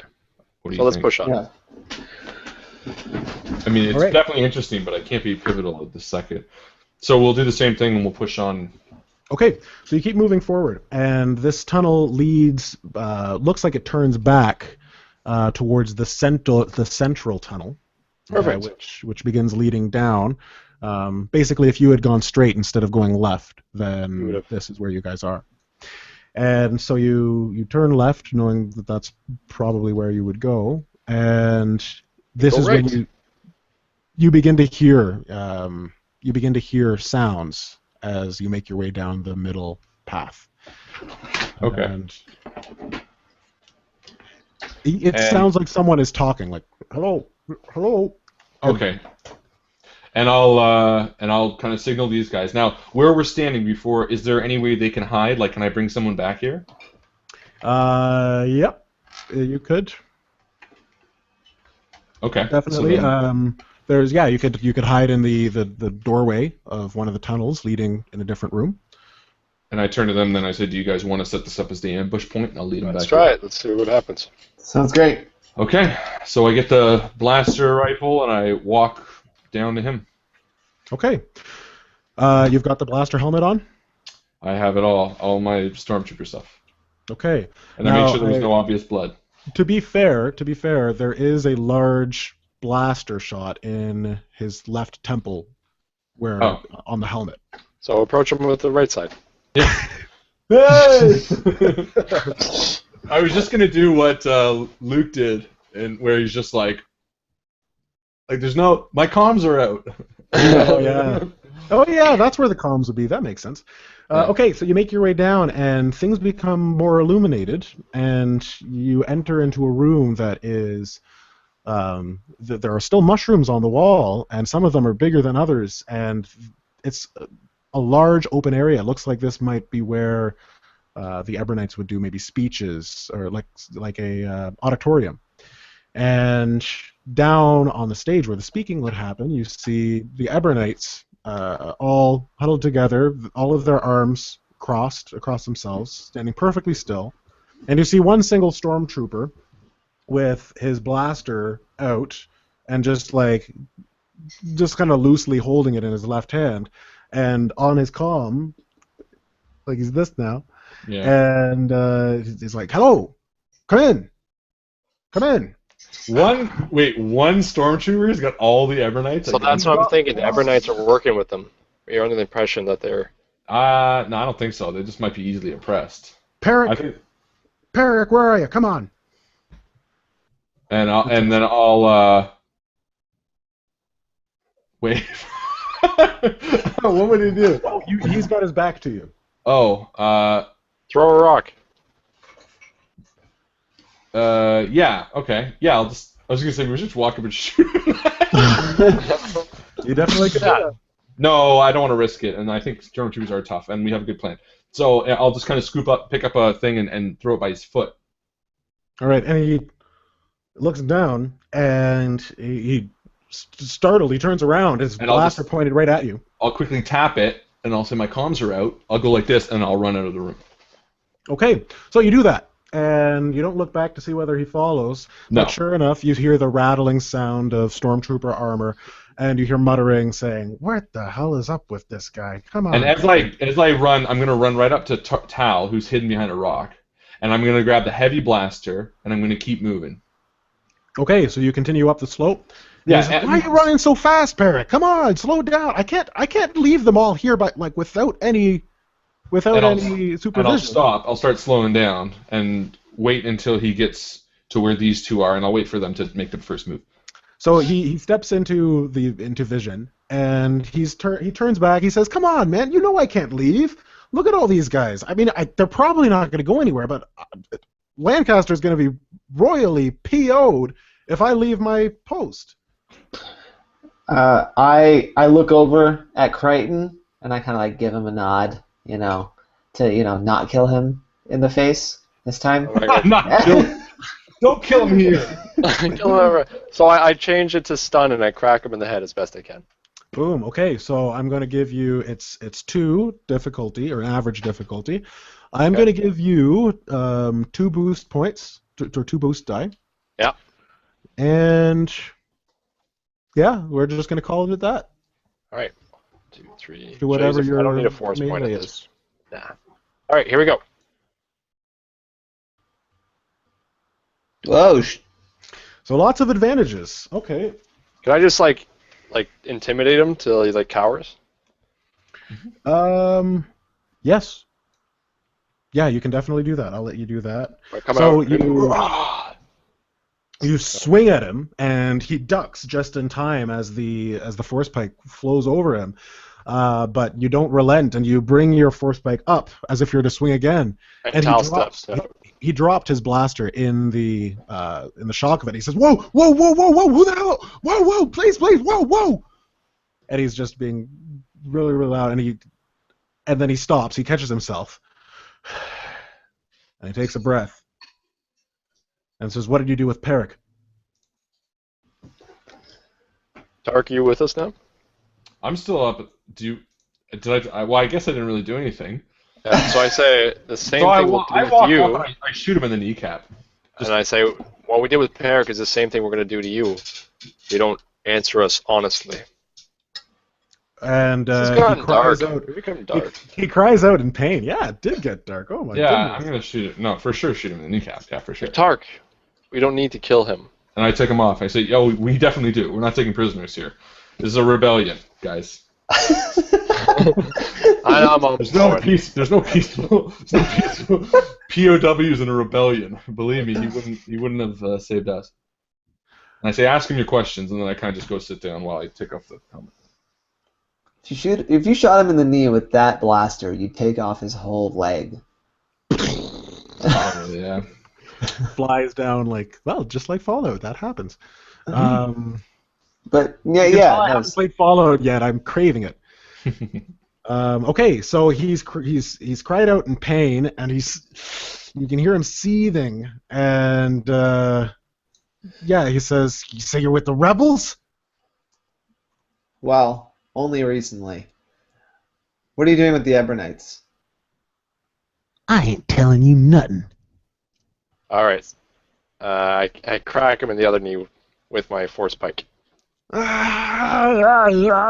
cries out, and he falls to the ground, and he pushes himself up after a few moments and says, "You rebel scum, you're the scum of the universe. I wouldn't work with you if you broke both my legs and both my arms. There's nothing you can do to me. I'm not talking." Okay, Tark, shoot him in the knee, please. I shoot him in the knee. It's just and I'm very casually sitting on a rock and cleaning my gun or something, and you say, "Tark, shoot him in the knee." I'm like, "Oh," and then I go back to cleaning it. All right, so that's okay. So you shoot That's him. too dark. It's getting dark. I don't think it's too dark. It's a war. No. It's definitely a war. No, it's not. It's not too dark. No. It's just dark. You're interrogating. Aggressive interrogations. I'm going to say roll for damage. Sure. What would I roll for damage? For both of them. So I want you to roll double whatever your shot would be. Oh, like normal. Yeah. And I'm not gonna, because you're right next to him and he's not moving or trying to run. I'm gonna give you free 6. rate. It's no difficulty. So you shot him twice, and actually, Chris, you need to roll 2, and you cracked him. In the So there we go. That's what I rolled. A lot of successes. So you shoot him in the knee this time, and he says, and you can hear, yeah, he collapses, and you figure that you shot him in. Oh, is it cauterizing? Are blasters cauterizing? Yeah, They I'd are say so. laser. I think they are. Okay, maybe. Okay, so he's not bleeding out from his femoral artery. Is that what it is? Well, his intention in the shot wasn't You to know what like though? kill him. Even if it is cauterizing, with a powerful weapon like that close, it would like disintegrate his knee, so it still doesn't cauterize to itself. Well, yeah, the edges would, but he'd probably lose his leg still. Yeah. I'm gonna say he passes out. He passes out from the pain. Ah, dang it! That wasn't the intent, though, was it? It wasn't, but I didn't see. All right, let's go talk to the Right. Ebonites. Yeah. Okay. And I'll put the. I grab his helmet. I say, "Listen to the comm link. Maybe he'll get messages." I just love how you're just walking around with a stormtrooper helmet on. Just I took it off.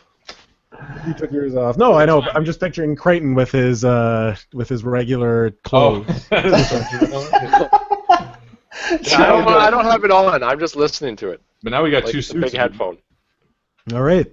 So you step over the corpse or the body. You figure he's still alive, and you make your way into the amphitheater. And the Ebonites turn their heads toward you, and they have a passive look on their faces. That doesn't seem like an Ebonite. I'm no longer wearing the helmet, right? Nope. Maybe they're like some. Do we know much about the Ebonites, Justin? Do we know how they tend to act? Do we know if they're like an ant hill mind frame where the xenology check. Xenology would be the correct check for this. From what you know, Creighton, just from general knowledge, is that there are warring factions of Ebonites in the area. That's what you saw. That's the scuffle that you saw down below on episode or game 1, part 1, and they fight. So clearly these guys were fighting before, because this is where the fight happened. But they're completely passive now. All right, I say you guys stay here. I'm going to run back and check those drawings. See if we can figure this stuff out. All right. I think it would be a good idea for Tal to try speaking to them since his uncle had communications with them. Yeah. I think it might be worth to mention his name just in case. Yeah. Also, can I roll xenology on their doings right now? Maybe I can decipher what they're actually doing. What they're doing right now, yeah? Yeah, like maybe they're in like shock or something. I don't know. Sure. What's the difficulty? I'm going to make it an easy difficulty. All right, here we go. 1 advantage. Okay, so you can't tell. You have no idea why they're all standing there with their arms crossed. But one of them looks at you and just makes a head gesture that's a question. Just a... And I nod back and I point to Tal. Like, I get. Okay. You're good? Now, is the general vibe that I should just kind of be quiet about this, or like make an announcement, like, About "Hey, what?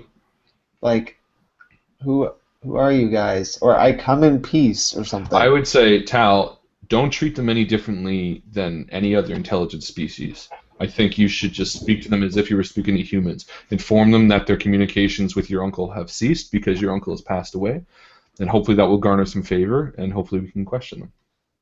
Okay, so I summarize that. I go over to the Ebonite that looks to be the most aware, the one that nodded, and I say, "Do you know my Uncle Mulder?" And his eyes light up. And he looks to the other Ebonites. One of them actually hoots in a very tribal way. And he puts out one of his hands, his 6 hands, to call up him. And he says, "Mulder, friend." Says he was my uncle, but he's dead. Uncle? Family. Ohana. Family. He turns his hand around and he gestures towards every night that's there, and he nods in understanding. Yes, family. And Tal, make the same gesture to us. Yes. And then I Family. nod along. And Friend. he reaches out a hand, and he places it very gently below your neck. I would say, Tal, don't let him do that. And he says, "You, family?" And he begins to tense. And Yes, I kind of just loosely finger the trigger of the blaster on my side. Okay. And I go, no, I just go, yes, family. All right. Family. And he brings his arm back, and he says, "White." Oh God, that's Whoa. racist. Wow, Justin. Every game. Gotta make this about color, bro. I said, oh, 6 hours. Come on, Lancaster's the biggest, strongest stormtrooper, and we're just poor little white boys. Men, me not racist.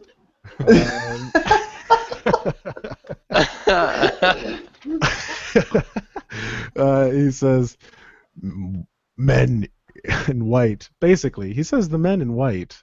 Wait, which celebrity? It's a Take group took who them. kills aliens. We Men free in white. men in white. And as he's saying this, I'm like listening, and I bend down, I pick up some dirt, and I smear it across my white armor. I thought you were taking that off. No, just the helmet. It's armor. Oh. I'm not gonna, I'll put my jacket over top of it, but I forgot you were wearing that actually. And Oh, good one. He would have seen you. He would have seen you to Tark, but he doesn't really react. He looks up. He says "men in white," and he gestures up to Tark and says, "You free us?" and I say, no, I'm not a man in white. I'll smear it, and I'll be like, Tal, tell him I'm not with them. I'm just wearing it, and I cover it. I'm like, it's not. No. And I'll be like, he didn't understand the word uncle. I don't Just know go if he get the can kneecaps understand. of the other guy and show them that. Yeah. Shoot him in the kneecap. Conversation. Hey. Yeah. I go. No. Not what you think. Yes, we free you. Free. And he turns back to the other Ebonites and he says, "Good." And the other Ebonite, he says a few things that you don't understand, some hoots and clicks and alien, understandable alien talk. And he turns and he wipes his hands, especially the one that he touched you with, and he hops off of the stage and begins walking up. Walks past you, walks past Tark, though he gives Tark a leery eye as he walks past you. And he's like a 1.5 feet taller than you. Like he's big and he's like What ripping color muscle. is he? Just joking. with aliens, it doesn't matter. With aliens, it doesn't matter. You just know that he is He's different, and we don't like him. he's the main guy. He's got 6 freaking arms, okay? Yeah. If there's an NPC that has 6 freaking arms, I'm not going to say what their color is. I don't need to, because they got 6 freaking arms. So he begins walking up, and some other Ebonites follow him, and you see one of them touch a mushroom in the hallway, and as soon as he touches it, the hallway illuminates. And it's as if it's like a touch sensor on a lamp, where from the mushroom radiate little balls of blue light that stream across in 1,000 millions of little vine-like structures all across the surrounding of the tunnel. And as he walks, the blue light walks past him, pushes past him, and begins to illuminate the entire area. And Creighton, you've moved back. You went back into the painting area, and as you stand there, you see some blue light begin to enter this area, and spreads across the wall and across the floor and the ceiling. And before you know it, you are surrounded in this blue light. But not only is that, but this light has an effect on the painting. The painting that you saw before was just gray and smears, but now in combination with this blue light, it is creating a tapestry of beautiful scenes that are very clear I to just had make a out. gross thought that the whole thing was painted with like human, let's just say DNA, and that's a black light we're shining on it. Semen. I did.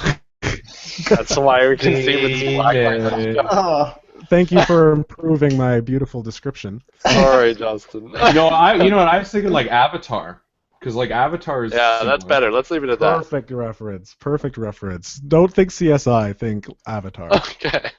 Just thinking black light. That's all. So yes, and you do think about for some reason, the thought of interconnectedness resonates with you, and you begin to think about that as all of the pictures are illuminated. And yeah, it's very clear what some of these pictures are now, though they cover the entire wall. And as you stand there, an Ebonite, a tall, hulking Ebonite, steps into the room and looks at you, gestures, its bottom left arm waves at you, and then he reaches over a ledge of rocks that you hadn't noticed before, and he begins dipping his finger into different puddles. And with his arms and just his fingers, with every arm, he reaches up to the wall and begins literally finger painting on the wall this beautiful scene. And every now and then he'll touch a puddle, and then he'll touch a mushroom and mix his fingers together and then touch the wall again, and he begins to paint. Cool. nice. I take a moment to stand back and just watch to see what he's painting. Okay.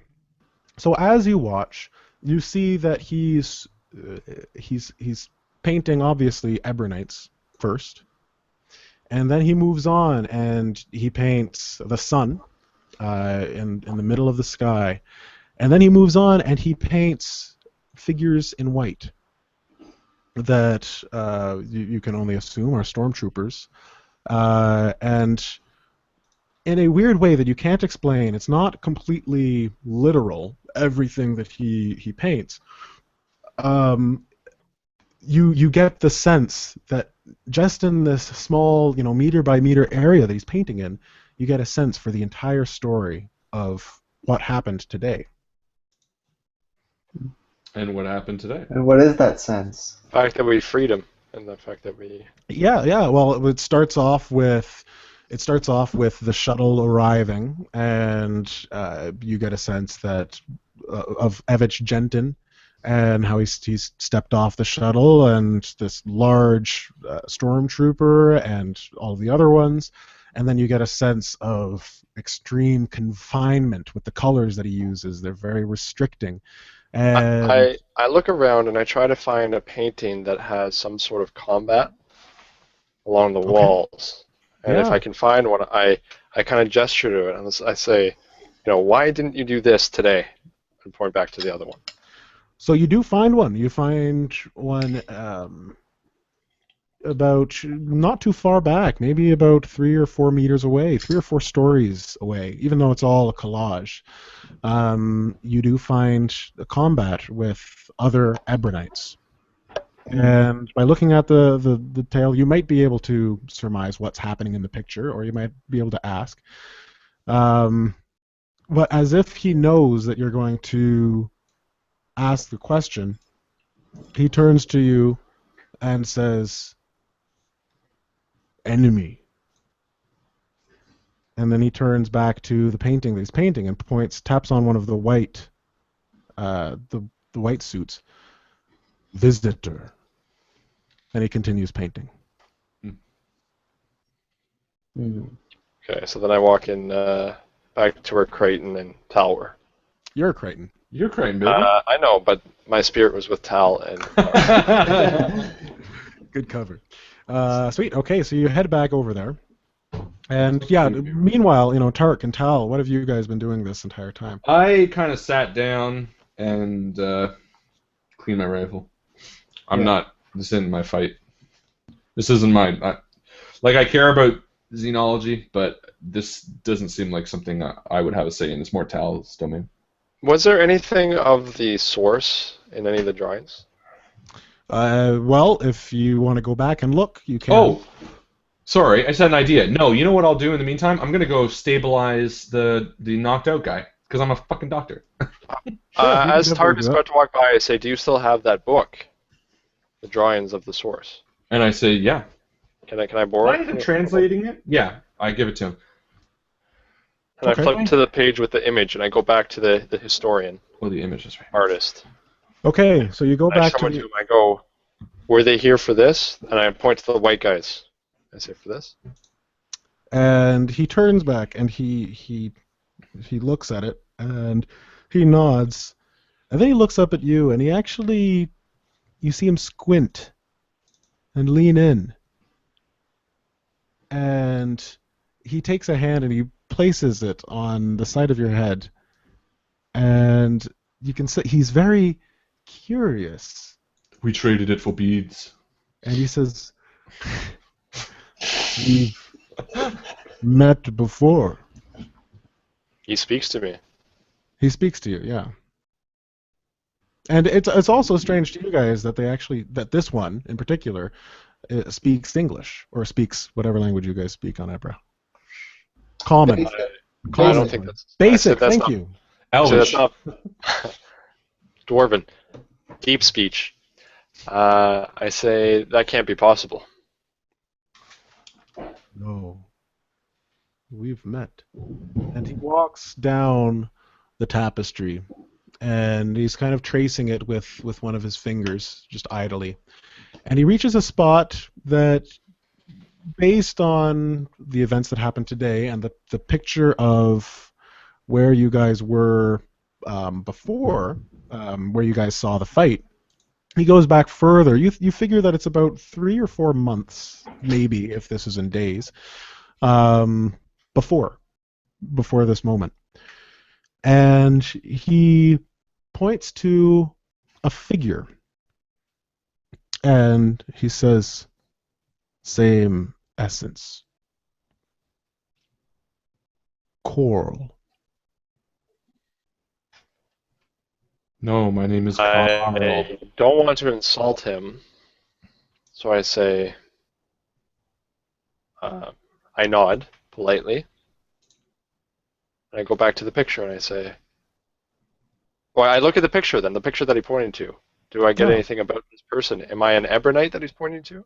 No, you're not an Ebonite. Actually, you see a ship, which you see a ship, and you see 2 figures at the bottom of the ship, and you see them shaking hands with the Ebonites, and you see them. The focus of this picture is on this one character that is obviously being introduced by the other character, and this one person, I'm going to say that a lot, is brought inside, and he speaks with the Ebonites. There are many pictures of him telling stories, and the Ebonites finding it very fascinating. And there's this one picture at the end of this giant beast. There's this huge beast with large claws and a huge snout that is somewhere nearby, based on what you get. And the figure of this guest, this person that you remind the Ebonite of, is standing there. But there's something strange about him. He's depicted in all black, but in his right hand you see a long neon green object.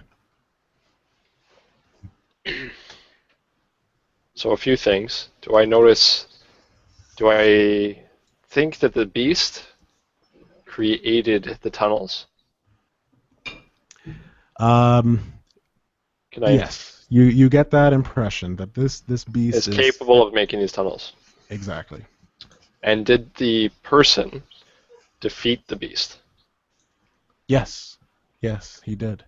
And the way the picture depicts it, he actually made it look easy. There's it doesn't really dwell too much on the combat, but in the end, there's a big feast. And lastly, this ship, does it look like the Uncle ship? Uncle Mulder? It does look like Uncle Mulder's ship. The Oh, shit. So Uncle Mulder had a connection with... Do I know who the Jedi are? Is that a legend that would carry in... You don't Varric? know who the Jedi are. you have have, heard of the Jedi. You don't know I the have list. There isn't a list of Jedi. No, but I have a manuscript from my uncle that showed pictures of the Jedi. Right? Yes. Or it's from my grandfather. Right, from your grandfather. You do have pictures. Doesn't look like any of them. No one in particular, but I kind of understand. Like, I think of him as a warrior or something like that. Exactly. Yes, and you think of the way that this Ebonite is obviously fond of this character and the way he was treated. Yeah, it's. I say, what happened to him?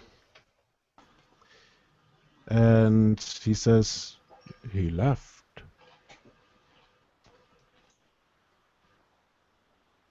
Okay. But yeah, go ahead.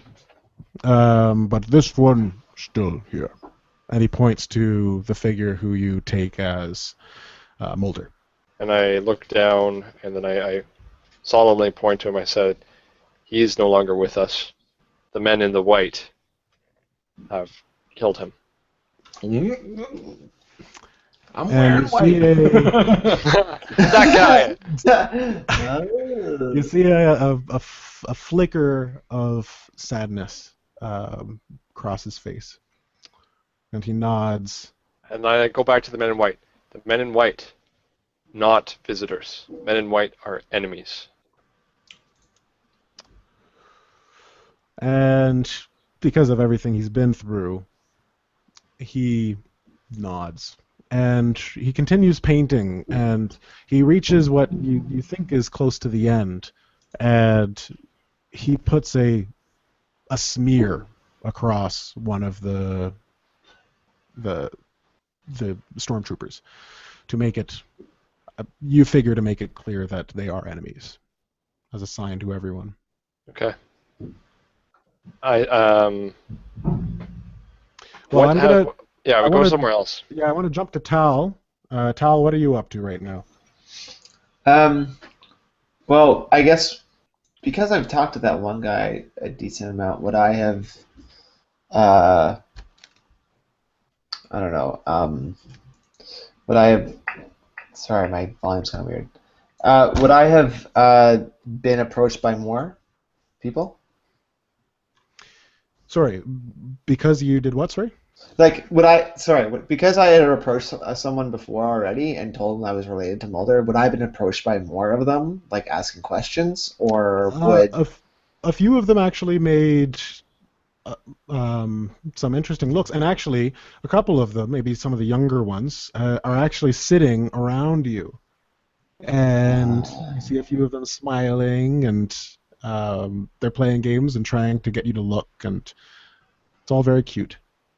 Right. Okay. I play around with those guys and stuff just to kind of, because I need, something to take my mind off the awful things that have happened in the past little while.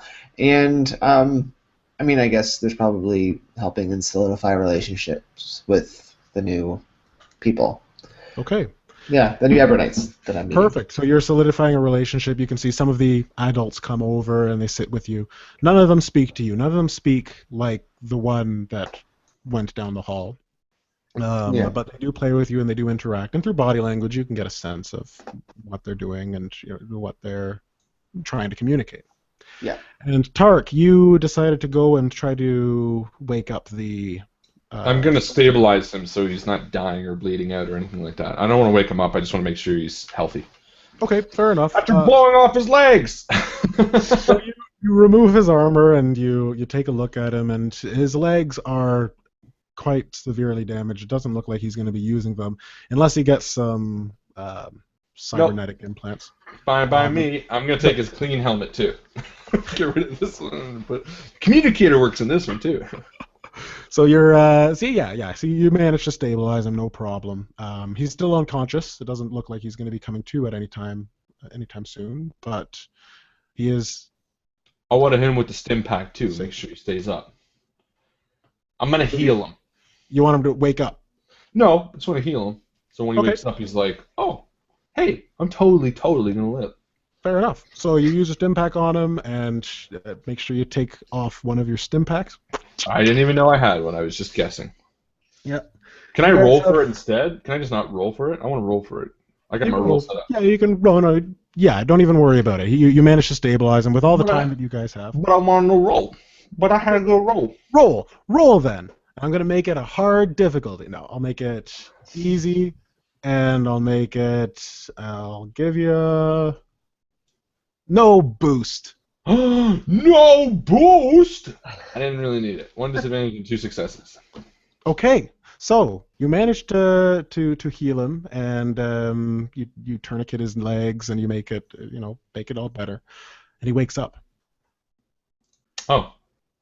And he looks at you, and he looks around and gauges his surroundings, and his jaw sets. His jaw sets? He averts eye contact. Yeah, he's clenching. Oh, okay, that's fine. I drag him up the thing away from the Ebonites. Okay. So you begin to drag him, and he begins to moan and protest. And the Ebonites look up, and Tal, you see this too. And as you're dragging him, I'm going to use a force point. Mm. The blaster that he dropped is still on the ground, and he reaches for it, and he fires at you. Wow. Okay. So, as you're dragging him along, he picks it up, fires, and he's got a difficulty check of, it's going to be 1 because it's close range. He's going to get some setbacks, obviously, because he's being dragged. He's got no legs. I don't know why that would affect his shooting, but it does. It wouldn't really. You need legs to have proper dragging stance. Imperial Stormtroopers. So, so we're going to be rolling his agility, and he's got 3 to the roll. Excuse me. So, 1, 2, 3. And he does get a setback because he's going to get 2 setbacks, one from being near conscious and one from being dragged. Okay. And it's only 1 difficulty for him, though. All right. So 2 hits. You hear a sound from behind you, and you turn just in time to hear the blaster go off. And you get hit right in the shoulder. Ow. And it looks like he's going to fire again. And you take from that light blaster. You've got soak 2, remember that. Yeah. Okay, you take 10 points of damage with that included. Holy shit. So 8? 8 points of damage. Yeah. Holy shit. I'm at 4 health already. So fires, and you stagger back. And I'm watching all this, right? Yep, you see it all. I start running, and I'm like telling Ebonites to come with me. Okay, so you begin to run, and immediately the Ebonites stand up as well, and they are they're shocked. Some of them stay with the children, and you make your way there, and you see Tark reeling back and grabbing at his gun, trying to get a shot on him, and you see the stormtrooper going to shoot again. Yeah, I'm gonna fire at him first. Motherfucker! Go for it. Okay, so you're shooting your Holdout blaster. Oh, I gave it back to her, didn't I? Yeah. So I have the heavy assault, which I did have on me, but I would have set it down to drag him. So I guess I wouldn't have a gun. So I'll kick him in the face. All right. So that's going to be difficult because you're aiming for the face. Okay, I'll kick him. Okay. Well, that's I fine. don't have any other option, do I? Yeah. No, That's gonna be difficult because it was You could nice jump of out them of to the kick. way. You could take a defensive stance or try to I'm find gonna. cover. I want to stand on his wound, on his broken leg. On his What destroyed- happened to you, Tark? War has changed. I'm a soldier, guys. This is what I do. That's Not funny because you changed. shoot his knees off, Yeah. you heal him, and then you step on the wound that you just. Oh yeah. The only reason I healed him was to question him. I don't care about this man at all. All right. So. No, actually, I would probably retreat. Actually, if I don't have my weapon, I would dive for cover and I would try to get my weapon back. Okay. So I'll let you do that because you'd have the immediate reaction. Yeah. And then Tal, I'm gonna let you get to him in a maneuver, and you have an action. You're in close range. Ah, man. Do you think I'd be thinking of trying to keep him for questioning? I don't know. I don't know. You just shot Tark. I would hope not. No, I would use my holdout blaster. That's what I'd have on me, right? That's exactly yeah. what you'd have. Yep. Yeah. I would be like, start shooting at him. Like, obviously, like I'd be aiming, but not necessarily for the face. Right. This time. So yeah, I shoot at him so that I can, at least immobilize him and stop him from shooting my friend. He's pretty weak, so shooting him, unless you set your blaster to stun, would probably kill him. I set it to stun. Okay, so you set your blaster to stun, you fire, and you shoot.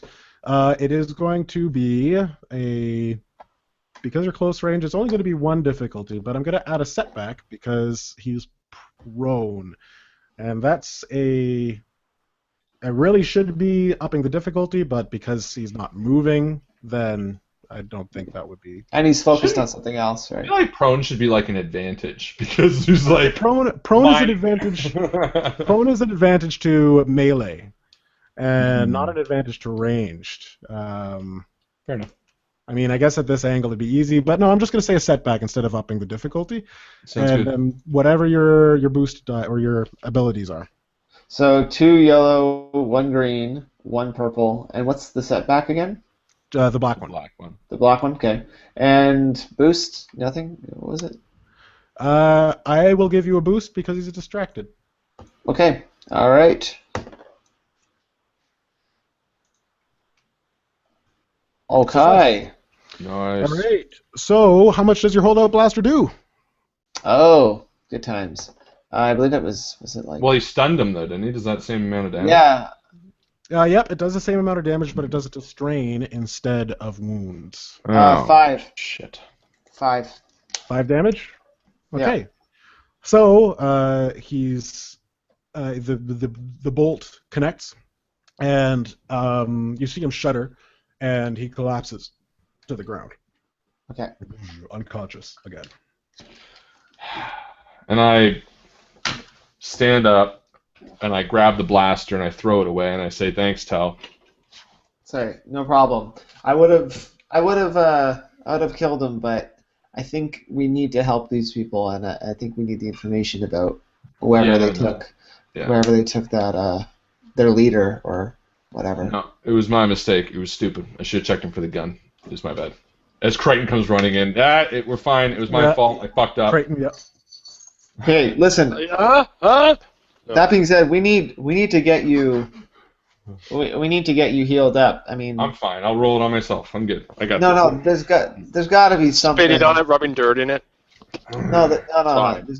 And I turn to one of the Ebonites and I motion towards his wound and I say, "Is there anything that you can do for him?" It's fine. It's fine. I got this. Don't And worry. the Ebonite listens to you and says and nods, getting the idea of what you're talking about, and runs over to him. A couple of them do, and they The grab him. source. They start tearing me apart. We got this. We got it. wounded. Yeah, so they pick him up, and Tark.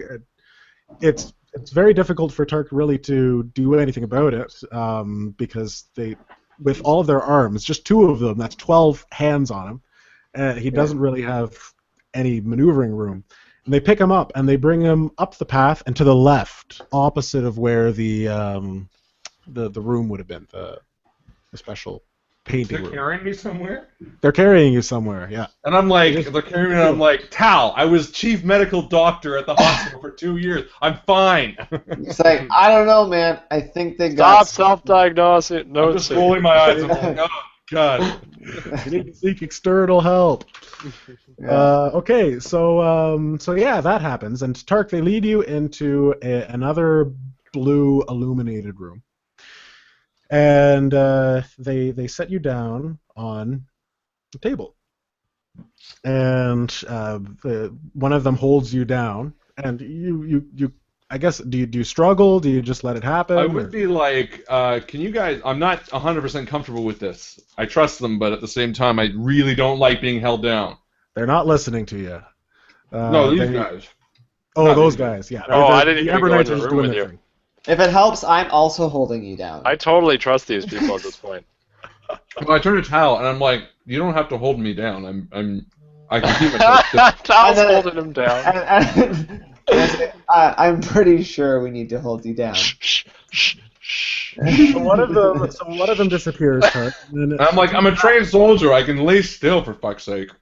he comes back, and you see him with a bowl, like a mortar and pestle, and he's vigorously grinding, and he takes the bowl, and he chugs it back. Does And it look similar to the substance that I saw the alien have on his uncle's plane? You catch a glimpse of it. You catch a glimpse of it, and yeah, it does look.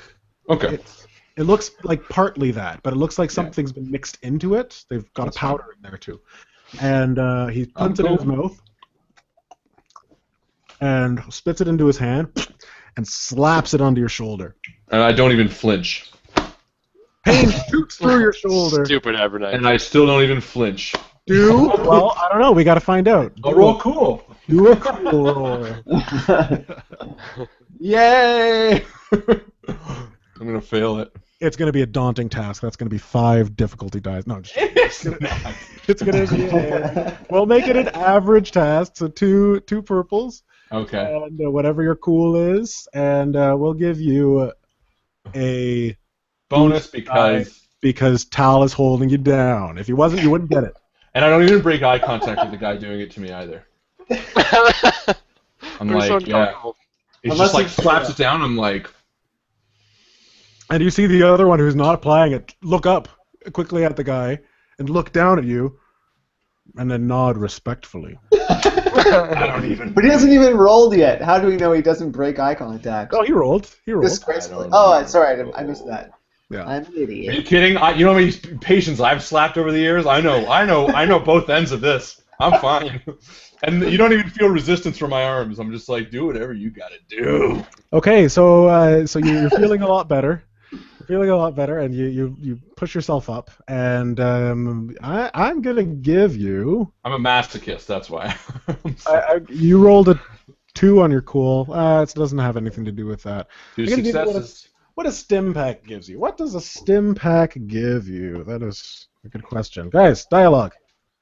Oh, Well, in the meantime, I would be looking for whoever's in charge to find out why they took away the leader, and if they are worried for her safety.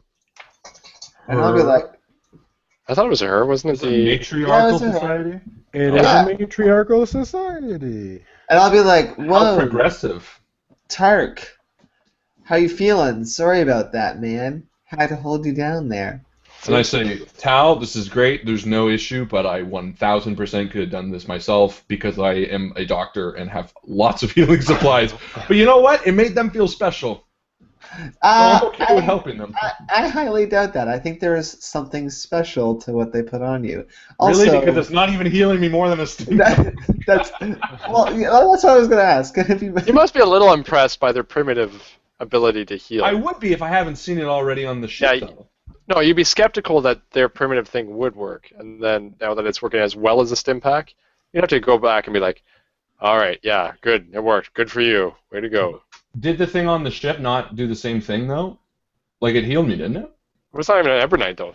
That was a completely different species. No, but that's what spawned this whole thing. It was the Lou Ramen, which we knew the Ebonites had, which like kind of set all the thing into motion. Well, the Lou Ramen, no. Well, the Lou Ramen is why the for the Empire. mushrooms. They're here to harvest Lou Ramen. Mm. Oh yeah, your wound count. Oh, sorry, it can go back up. I'm gonna give you 6 wounds back. Yay, I'm at 10 health. So the Lou Ramen is a resource that you guys know about. It's special. It's good. It's used in healing and it's used in stim packs or med packs or whatever. But the reason that Mulder was so excited about this, and the reason he was making the talks with the Ebonites, was for the source. Yeah. The source, wherever the Lou Ramen is coming from, whatever is helping to create it, He can buy it at the source. you can buy it at the source.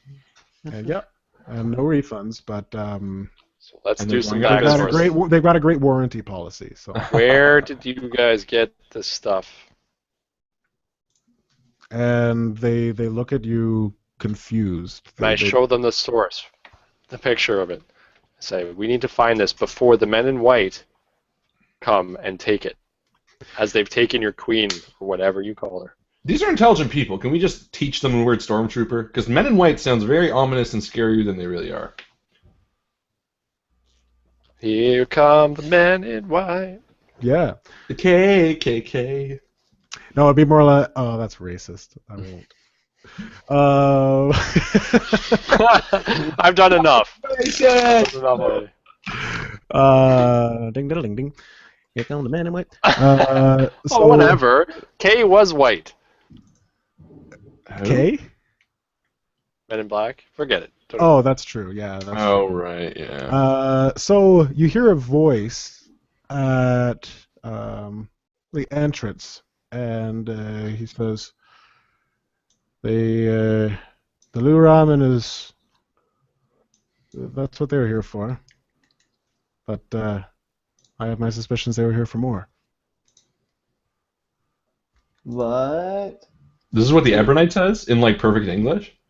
And you turn, surprised, and you see a human figure standing in the doorway.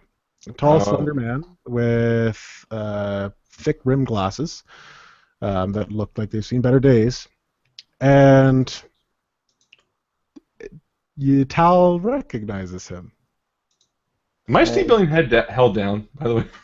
No, Your table. And Now he comes goes the cuddling. I go. He goes on. Oh, okay. Dad? Is it my dad? It is. And he says, "Hello, Tal." Who cares about my uncle? No, I'm joking. And says, I I go you were up- the last person I was expecting to see when I heard the voices. Sorry, did you get Well, you're the last. the letter? Go on. I say, you're the last person I expected to see Sorry, here. guys. And he says, "I'm sure you have lots of questions for me, all of you. I'm glad to see that you've made friends with the Ebonites. They are a beautiful people." Yeah, no kidding. They just healed. You say beautiful in a sexy way. No, I know. say it in a What's No. Tal's father's name? They just His name is Aldis. Aldis. Dumbledore? Aldis Ruth. Aldis Rose. Yeah. I say, yeah, no kidding. They just healed Tark way better than he could have ever healed anyone. Tal, one day you'll see how well I can heal, and I will save your life, but only after you say I'm the best. I will say to Aldis as I sit up before Tal does his whole reuniting thing, I would just say, have I ever met him, Aldis? You have met Aldis. Oh, yeah, you've met Yeah, him. we're childhood friends. I would You say, haven't seen him in years. Aldis, we thought you were dead, but it is great to see you. I'm sure there's lots to catch up on, but I just want to know. We joined the rebellion. Is this something that you are also a part of? And he hesitates as he tries to come up with an answer, and he says, I'd rather not choose factions. Would have been nice, wouldn't it? No, but I say that legit, and I say, yeah, I would have sided with that idea too. And I kind of look at Tal and Crichton, not mad, just kind of like, I feel like that would have been the best call, and then I walk out of the room. Not mad, but I gotta go pee. Okay. I go, man, what a D-bag move, right from my dad. You know what? Your dad had the right call. And I said, and Mr. Roth, just so you know, I said many times that we should stay apart from both factions, and guess what? We've killed 3 stormtroopers, so... Tark, that's why you've always been my favorite. We didn't even have any other choice. Gentlemen, they were taking the Ebonite Queen away from here. They probably deserved it. That's the sad truth. But, Great, Tark's gone to hear that. He can't hear that. Probably know as well as we do that they're here for the source. Do you know have you found any knowledge about it? Any information? Well, my research here has been long and difficult without any outside help, but I have figured something out. I've done much exploring while I've been here, and actually, how do you know about the source?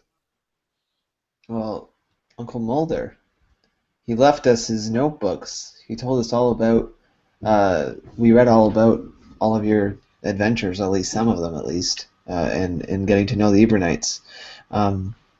We had a confrontation and we found some new ramen, and it kind of led Mulder to spill the beans. Sorry. Really? Yeah. That's very strange. He Why? shakes his head. Mulder was completely against the source. And I know you're probably wondering why it is that I faked my death. But I was almost obsessive. I'd learned that through our studies here that chemically the source could be used to not bring people back from the dead, but just about everything but. The source can be used to treat very, very intense diseases. But wasn't he against it because of the fear of the Empire getting their hands on it? They're so powerful that once they put their mind to anything, they have unlimited resources and capabilities to get their hands on those things. And if it's in their hands, it becomes a threat to anyone who speaks out against them. That's a good point. And to be completely honest, I hadn't really thought about it. Really? Mulder never said anything? Sorry.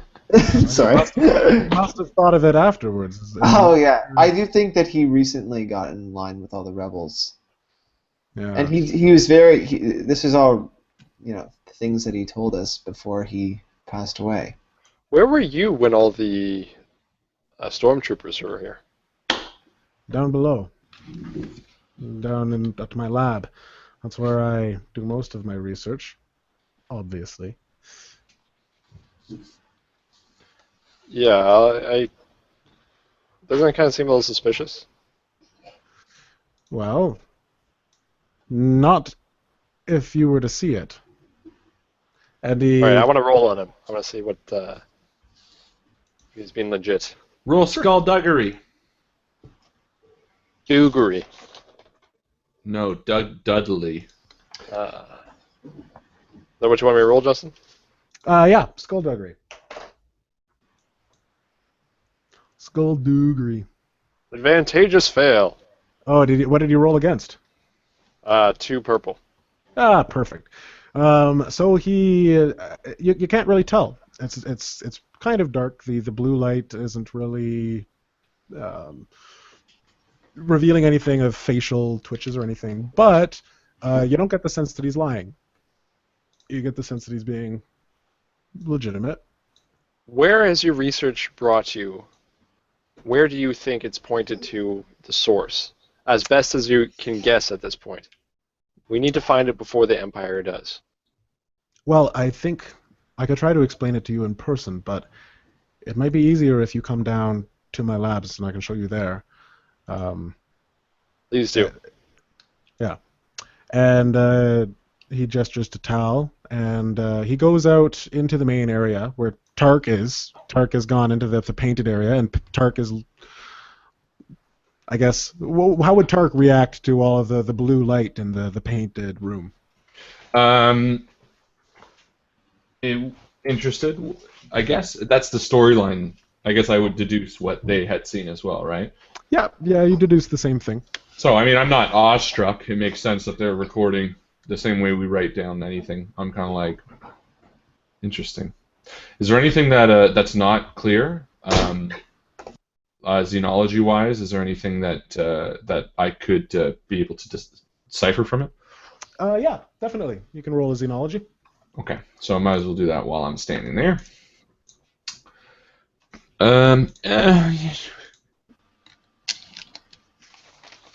One. What's difficulty? Difficulty is going to be 2. Okay. And here we go.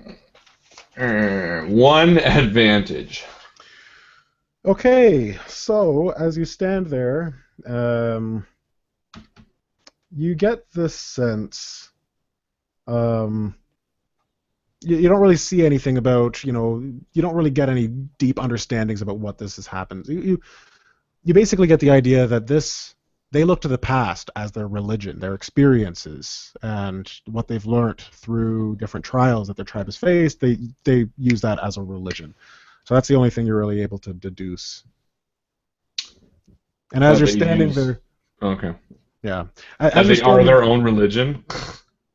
Their experiences, the past. Like immediate past, or we're talking like past? Everything. Everything that has happened behind this moment. I go up and I smudge a little bit of it. No, I'm just kidding. Could you imagine? So it says here that they need to save money, and not anymore. Give money to... You're standing there while they're painting you, and you're like... I love the image of me standing there being like, huh. Just like and then walking away. But no, I wouldn't do that. I do respect. Okay, so someone sticks his head in the room, Tart or Tal or Crichton, and I turn tells you that would go first. It's his dad. Sorry? Yeah. Well, you guys are kind of sketchy about him a little bit, so it makes the most sense if I'm going in with him, because he's not going to hurt me. Or something. No, just someone to get Tark. Oh, okay. I'll go get him. I went back and said, Mark, we're going to go see the lab of Mr. Ruth. And I turn to Crichton and I kind of say, does he rub you the wrong way? Yeah, it just seems so weird. His story seems sweaty. He steps out of the shadows, doesn't do anything while we're fighting. Seemed to know we were here the whole time. Most importantly, as you mentioned, because I heard through the cave tunnels, the stormtroopers came here, they took the leader of the Ebonites, and he didn't do anything? Or they didn't do anything to him? I don't like it. Maybe, why don't you tell him that you couldn't find me, and I'll follow at a distance. Sounds good to me. And I go back down. Yeah. And I'll grab... I'm not going to kill him because it's his dad, so I'll just grab my old sniper, and I'll put the other stuff that we've collected away. And, should I just kill the stormtrooper that we had? Just stun him again. You don't know. Back to the other guy. I was just thinking walking up and just snapping his neck and then leaving him. I don't think... No, you know what? I'll leave. I don't think Tark is an unnecessary killer. No. I know. I'm just working it through. So no, he wouldn't kill him unnecessary. He does have tethers. He does have bindings that you could tie him up with. Yeah. So, and I just want to make sure that he's in a safe position and that he's tied up and that he can't do, and he's gagged. You know what? Actually, to be honest, I would say that because the Ebonites witnessed this, they probably would have grabbed him. and pulled him away and put him in one of their holding cells. Sounds good to me. I would just go make sure he's still knocked out and stash the weapons somewhere that we can get them, and then I'd follow at a distance. Perfect. No problem. The holding cells have I go into units. I go into the lab and I say, I couldn't find him. He's probably getting some air. I know he doesn't like being down underground too long. Well, there is no lab there. They say, we're not in the lab yet. We have quite a ways to go. Where's your friend? Again, I think he probably went out for some air. It's fine. It's fine. Fair enough. Follow me, he says, and begins walking down the tunnel. So you guys start walking down this way, and the lights begin to dim around you, and every now and then he touches a mushroom, and the walls illuminate again, and he says, so, I mean, it's amazing that you guys are here. You guys got involved through Mulder, I understand. Yeah. And, well, I feel like I shouldn't be the one asking the questions. Tal, how are you? I mean, I'm great, kind of. It's been just about a year now, right? Yeah. I mean, would I have joined the patrol before or after? You would have joined it before. Okay. Before you went missing. I mean, we've just been on the patrol for a while, and somehow we landed in all this. I have a question, though. In the journals, it mentions some sort of visitor coming. I have a letter from a visitor that came to visit the Ebonites. Do you know of this man? When did he come? I look at the letter and I... Yeah, you tell it's about a few months ago, 3 or 4 months. Yeah. And he says, a visitor, I'll be completely honest, I don't really interact much with the Ebonites to begin with. I'm quite far down in the depths of this cavern. And as he's leading you, you see that it's weaving into different pathways. And as I'm following from a distance still, every time they take a corner, I mark it with like a piece of chalk, so that or like a rock or something. I just do a symbol on the wall so I can retrace my steps. All right.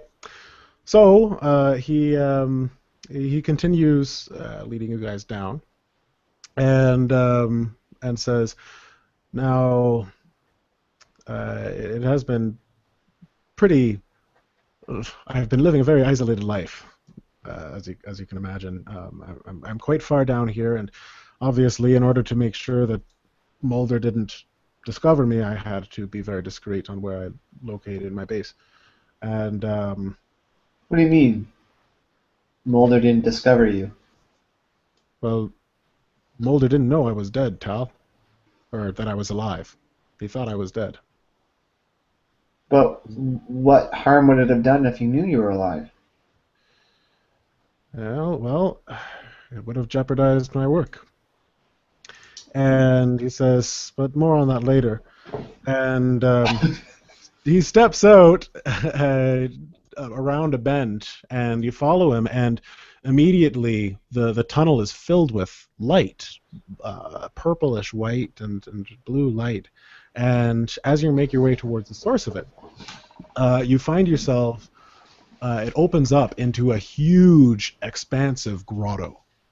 And once again, picture Avatar. You've got giant toadstools. You've got vines hanging from the ceiling with pink and purple lights. You've got a waterfall leading into a pool, splashing into the water and creating an explosion of bioluminescence in the water.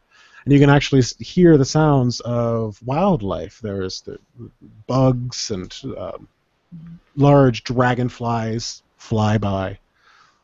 And she says, welcome to my office. This is your office? I prefer if it's Jensen's, to be honest. Well, it's not exactly... it's not like the type of office you're used to working in, like the mechanical shops, but it'll do, I guess, Tal. How far does this place go? Well, I don't know exactly. I haven't done as much exploring as I'd like to, but from what I have cartographed, if that's the correct word, these tunnel systems likely consume the entire planet. It's beautiful, isn't it? What kind of work could you possibly be doing down here? Well, I'm researching the wildlife, the plant life specifically, but to another extent the animals. Yeah, I don't know about that, Dad. Sorry, I wouldn't be that bold. Like, you're not working on the source? Because it seems you knew about the source as we were coming in. And he kind of smiles. He smiles and he says, well, Tal, I would work on the source if I knew where it was. All right, I walk up and I punch him in the face. Well, I didn't mean to go that much. He reels back and I yell at him. I off say, the edge. "Do you know how much we've suffered in Barrack trying to get by with the very little we have? My entire life has been spent scrounging for the scraps of food that I provide for the people suffering in Barrack, and you're down here in this paradise pretending to be dead." I go, whoa! I'm assuming now I'm watching this from a distance. Yeah, right? you can't really With see your it smoke. actually because they've turned a corner. Let me- You get to a point where you can see them, and you're looking out, and you Yeah. can see the big grotto as well. You're seeing this happening, and he falls back. He collapses on the ground, and he says, "Great, and what the hell has gotten into you?" You're a selfish son of a bitch. Like, we're suffering above, and there's this don't potential. Don't call my dad that. Tal, he abandoned you, and you're defending him. He's still my father, though. I know there's something Get pissed wrong. off, and I walk away. It's like, I can't even deal with this right now. Look, I know there's something wrong with his story, but it must be important for him to stay down here. He's being secretive for a reason. Right, Dad? And he's wide-eyed, and he's surprised. You've broken his glasses, and those aren't easy to get around here. I was going to say, you know how tough it is to find lenses. And he says, "No, Tal, your friend has a right to be mad. I struggle with a side of myself every day that tells me that the things that I know could truly help the people of Barrack, but this isn't my land. This isn't my territory. This does not belong to me or to us or to anyone. In fact, I am lucky and blessed that the Ebonites have let me work down here for as long as I have, and quite frankly, I'm surprised that they let you in. Mulder must have worked miracles to get them to that state of diplomacy, but... Where were you when, if they had been so kind to you, how could you be just stand by like a bystander, like you've been for Barrack for so long, and let the queen or the patriarch or taken away? I didn't know of any of this. Do you not think of anything but your research? Why is it so important? Let me show you. And he pushes himself up, and he kind of hobbles a bit, and with a slight limp, he makes his way down the slope towards what you see to be a small shack built in the middle of the land, with a smokestack and a little stream of smoke coming from it. And he says, "If you'd like to step into my laboratory, I will explain everything." Okay. So he opens the door, he steps inside. And once they shut the door, I'll move up to a position where I'm obviously can't look in, but Yeah. then I'll kind of look around, and I'll do a perception while they're talking. While they're doing this, I make sure my transponder's on so that Tark can hear. Yes. Yep. Okay. It is. So, Tark, why don't you do your perception check? They've walked into the house. Difficulty? It's going to be just easy difficulty. Easy. Yeah. 2 successes. All right. So once again, you see everything. I see everything. See everything. Mind unravels Man, I before want to you. watch that now. The main point of interest is that there are a few different tunnels, but you actually see a tunnel behind the waterfall. Interesting. Mm-hmm. You know what? I'm gonna go over there while they're inside. Okay. So you make your way over there, and we're going to jump inside Mind of. inside Crichton and Tal, where they are. And so you step inside the hut, and it's a very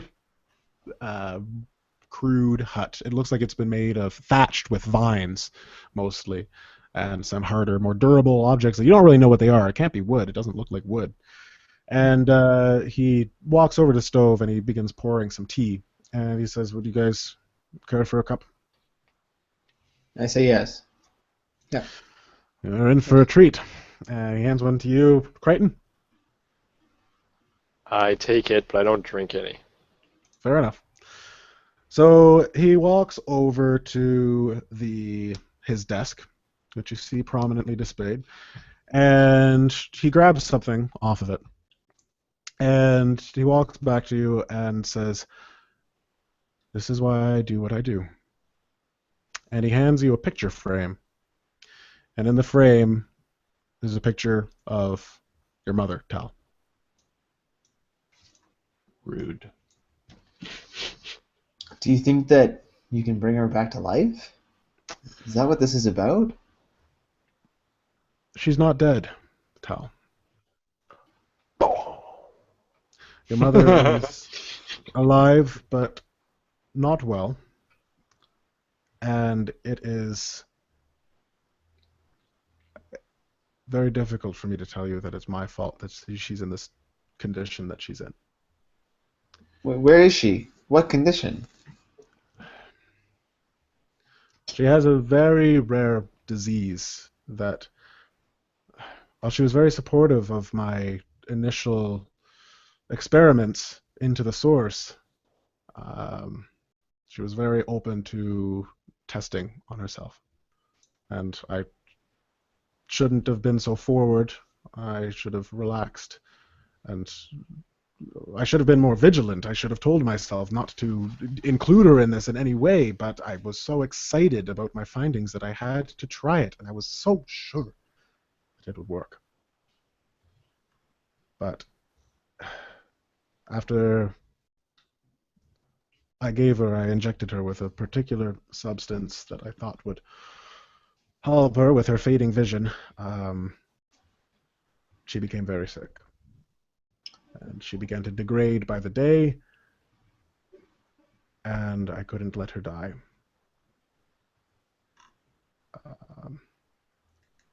So I've prevented it. I've stopped that process. She's not going to die. We have a chance. I have all the time that I need to figure this out. Where is she then? I wish I could tell you, son. I wish I could tell you where she is. But I just can't.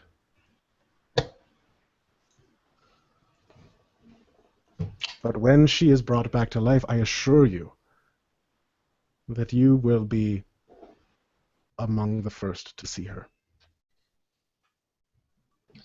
This is why you didn't want Mulder to come down here. You knew that he would try to destroy the source, and that's the only thing that can bring back her.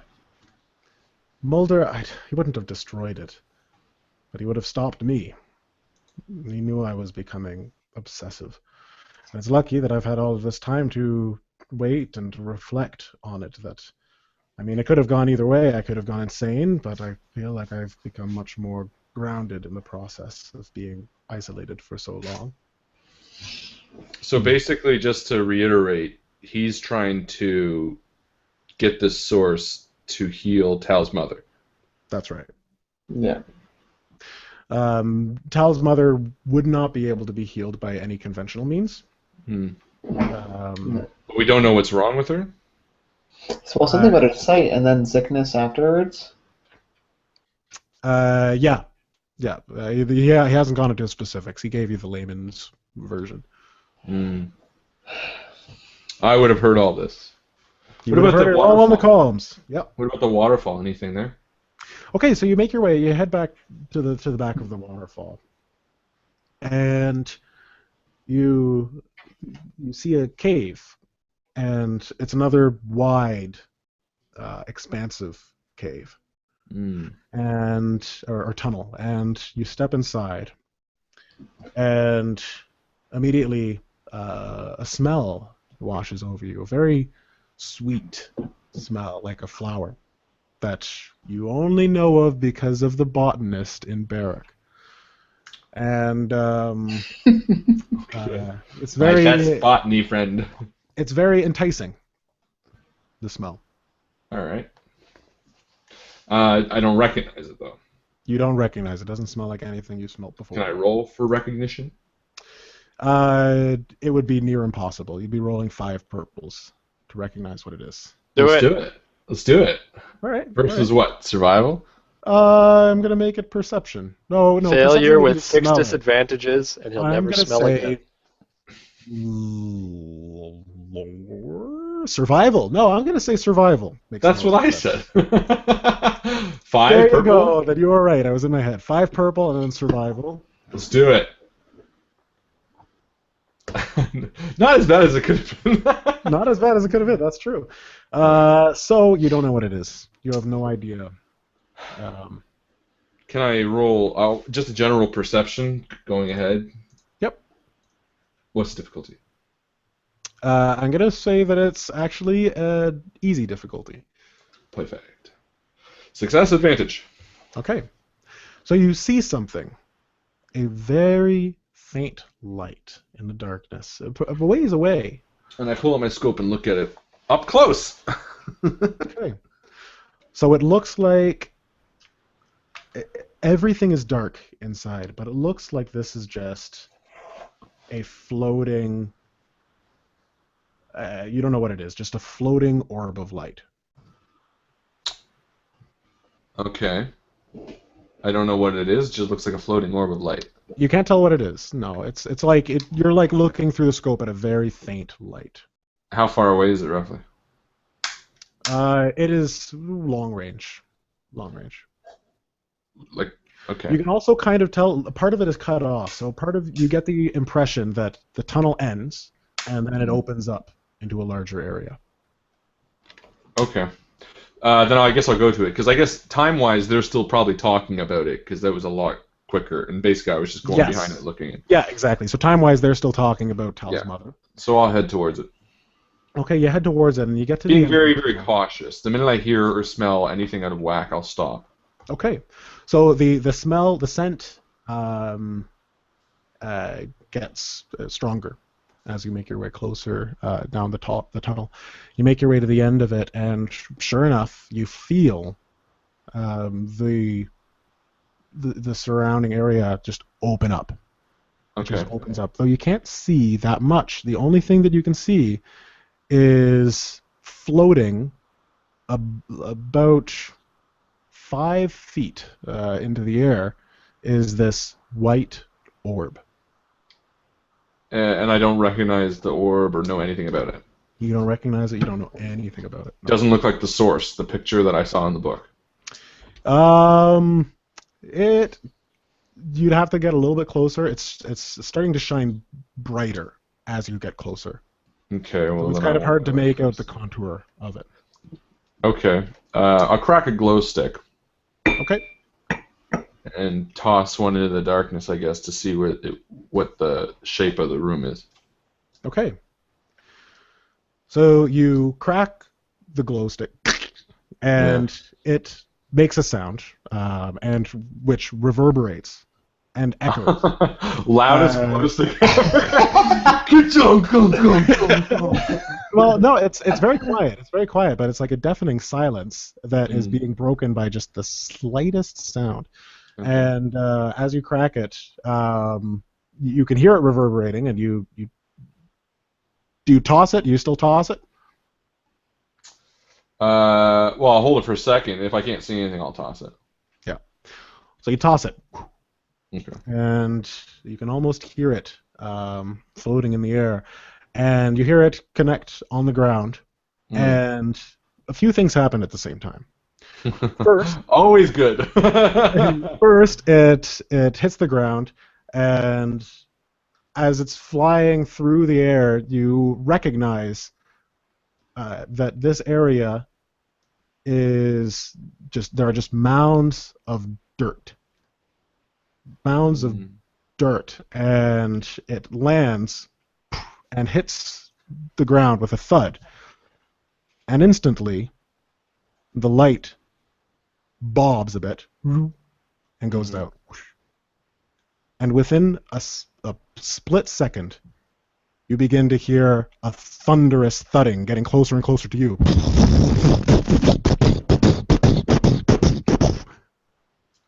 Get out of there! I'll turn and run.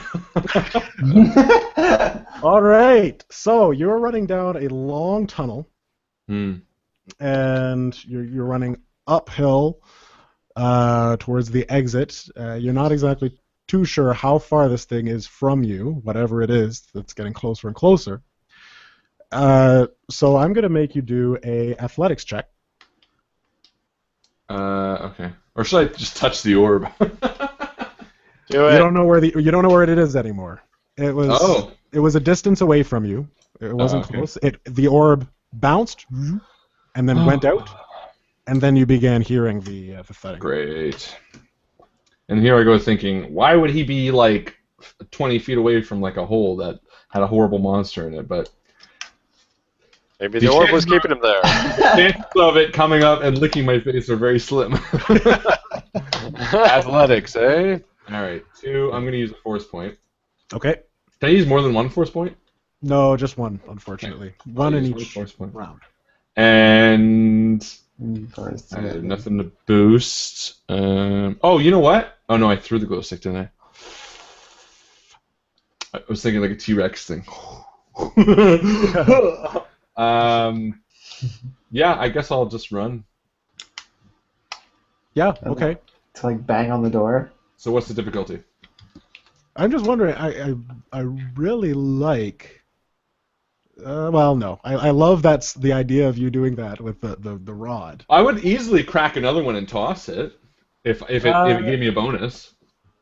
If you use a force point, then I'll let it happen. So the force point you just used. No, I'm gonna use it for upgrade instead because I think upgrade is better. To run? Yeah. Oh, Because okay, I have 2 green, so having a yellow and a green is better than a blue and 2 green. I think. Okay. I don't know. Fair enough. Okay, so you begin to run. Now, what's the difficulty? It's going to be a hard difficulty. So 3. Fuck. Harsh, we liked you. We did like you. You did. No, that's the second last game at least. There we Should've go. come with. That's a fail, isn't it? It is a fail. Oh shit. Wow, Right. this was a bad roll. Are we too, gonna so- know? Wait, what's that crunching noise in the distance? Oh, you know what? I would say. Ow! I'm being chased down behind the waterfall. There's a creature. Is it friendly? Ask what's his name. Ask what's his name. Albus. Yeah, ask okay. Albus Dumbledore. And he says, What's up? What is up? Tal? Your friend Who all says right? that? Brighton, tell him. Yeah, it's on Crichton, right? Yeah. So I That's hear him, and right. I instantly get up and I run out the room. What's Not going even, on? like nothing. Just get up and I run. I look at my dad really quickly, and I go, I better go. All right. Ask him if it's friendly. That's all. No. Before I leave, say, what's down there? And then I Yeah. run. And where is Tark? I thought he was up there. I thought he was going to meet us here. I guess he got lost. Let's go. Oh yeah, that would have been dumb. I shouldn't have assumed that. And he runs over and he grabs some things off the wall. I can only imagine where he is. And actually, no, I think I have an idea of where he is. I hope it's a Rancor. So he runs, and Tark, you are running, and you get about a quarter of the way when you feel a something smash into your back, and you go flying forwards, and I'm going to do damage. All right, so we got 1, 2, whatever it is. It just rammed you. Okay, but it's not used to that. Okay, so it's just going to be 2 and 2. 2 and 2 what? All right. So he hit you. Oh. And you take 4 points of damage. Oh, bum bum. But 2 because of soak. Because I'm still wearing my stormtrooper. Right, because you're still wearing your soak. Thank God. And so you go flying to the ground, but you feel part of you hit something squishy. Oh, good. And you hear a and a couple steps. The steps slow down so it doesn't completely trample you. And you turn around just... Oh, didn't mean to do that. You turn around just in time to see what is chasing you. And before you, you see a large shrew-like creature, a giant clawed beast. The claws are massive. They reach out on the ground about 2 meters each claw. And it's got a shrew-like face, and at the tip of its snout, it's got these weird proboscis-like feelers. The hell? Cthulhu? Okay. I'll keep running. All right, but sorry, no, you're knocked prone. You're knocked onto the ground. Oh, shit. On the power of that. Then I will fire at it. Okay. Well, you can stand up. You can stand up and then run away. Then I will stand up and run away. Okay. So you do that. You push yourself up after seeing this grotesque creature that. Well, hold on. I guess I can quickly roll xenology, right? Like I would know what it is or not. Yep. Okay. Let's do that first. Xenology. What's the difficulty? I'm gonna make it difficult. I'm gonna make it a hard roll. Hard roll. Yeah. Yep. Okay. Here we go. Oh! What? Success and a bit of disadvantage. Wow. I know what it is. Okay. All right. So you guys don't really have a name for it other than the Diggers. Oh. You've What? heard it This referenced is offensive. somewhere. Terrible. The Diggers. You thought they were a legend. You figured that they were a legend. You overheard Mulder talking about them once, where it's just this giant shrew that digs tunnels. But you don't know really much about them, as you wouldn't, because it was just in passing. But one thing that you do notice on it is that it has kind of like a anglerfish. You know how an anglerfish has a... that's what the glowing orb was. That's what the glowing orb was. Okay. Yeah. So that's what's in front of you. So I know it's a shrew. All right, well then I'll keep running because there's no point in fighting it. All right, go ahead. Do your athletics roll. I'll use another voice point. At this point, I'm not going to risk it. It's still hard? Yes. With my success. Now, this was 4 successes. There were disadvantages, but there were 4 successes. Does it give me any advantage to running from it? Like maybe I know that diggers have bad peripherals, and if I run to the side, it will be tougher to see or something? Or serpentine patterns. It doesn't turn well. Well, yeah, but it would make sense that its eyesight were pretty bad, because most of the time would be digging, would it not? Definitely. Its eyesight would be pretty bad, yeah. And it's usually in the dark. But wouldn't it be better than his in the dark? Yeah, that's why I light a bright light. I pull out all my glow rods, and I snap them all at once, and I hold it up like a big bright light. So you've got glow rods now. I thought I did. No, I will say that yes, you've got another glow rod. You've got. I don't know what else would be what's in our travelers packs. I want something bright. You've got glow rods, or a glow rod. You've got grenades. I don't have any, sadly. I know that was my first go-to, but I gave them to them. Oh no! I know that would have been. Wait. Does he have his own grenades? Like, because he gave us grenades from the stormtrooper, but it doesn't mean that he doesn't have like original ones, right? Use a force point. I did use a force point. Use another one to have a grenade. Does it work like that? Yes. You can do that. Yeah, you can do that to like Deus Ex to have one. Oh yeah, I remembered. I brought my grenade. It's like, oh no, I didn't give it to Crichton. Then you know what? Rather than a grenade, can I say, oh, I remembered I brought my stun grenade? Because I'm assuming stun would be like a bright light, would it not? You don't have a flash. Yeah, it's flashbang. No, it's only frag grenades anyways. Is there anything else that would cause a bright light? Because I like the idea of a bright light. Me too. Your stormtrooper helmet. Your stormtrooper helmet has a light on it. Yes. Okay, so I pull it off, I flick it on, and I stop, and I shine it right at his face. It's attached to the helmet. Okay, then I take off the helmet, and I stop. Well, I guess I just turn around, and oh shit. Well, I don't really want to stop. I guess that would be silly, but you can just turn it on and look through it because you're looking through it. It's just turn the mask backwards so you can run forward. But then I can't see. Can I flip right? Yeah. I can't just snap it off. Not without risking breaking it. I don't give a shit. Break it off and turn it around. I don't know. It might not work. What's the easiest way to make it work? Suggestions from the community? I don't know. I love the idea of a bright light. I think it'd be really cool, but I can't really think of how it would work. I think it's funny to take it off, turn on the thing, and carry the head looking backwards like you're Sleepy Hollow. I guess. Just like hold it on my sniper. I feel like it wouldn't even be like in its eyes though. It'd be like bouncing around. It would like barely. So you just keep running. You know what I'd do instead, actually? Okay. No, light would blind it, not draw it. I just want to see swan dive through the waterfall. Okay, then why don't I use the force point for the grenade? Yeah, okay, I will do that. I'll use the force point for the grenade. Okay. And what I will do is I will remember that I did have one left. I pull it out. I'll pull the pin, and I'll throw it in front of me. Okay. And I'm gonna try to beat the grenade because if I throw it behind, it might just speed him up.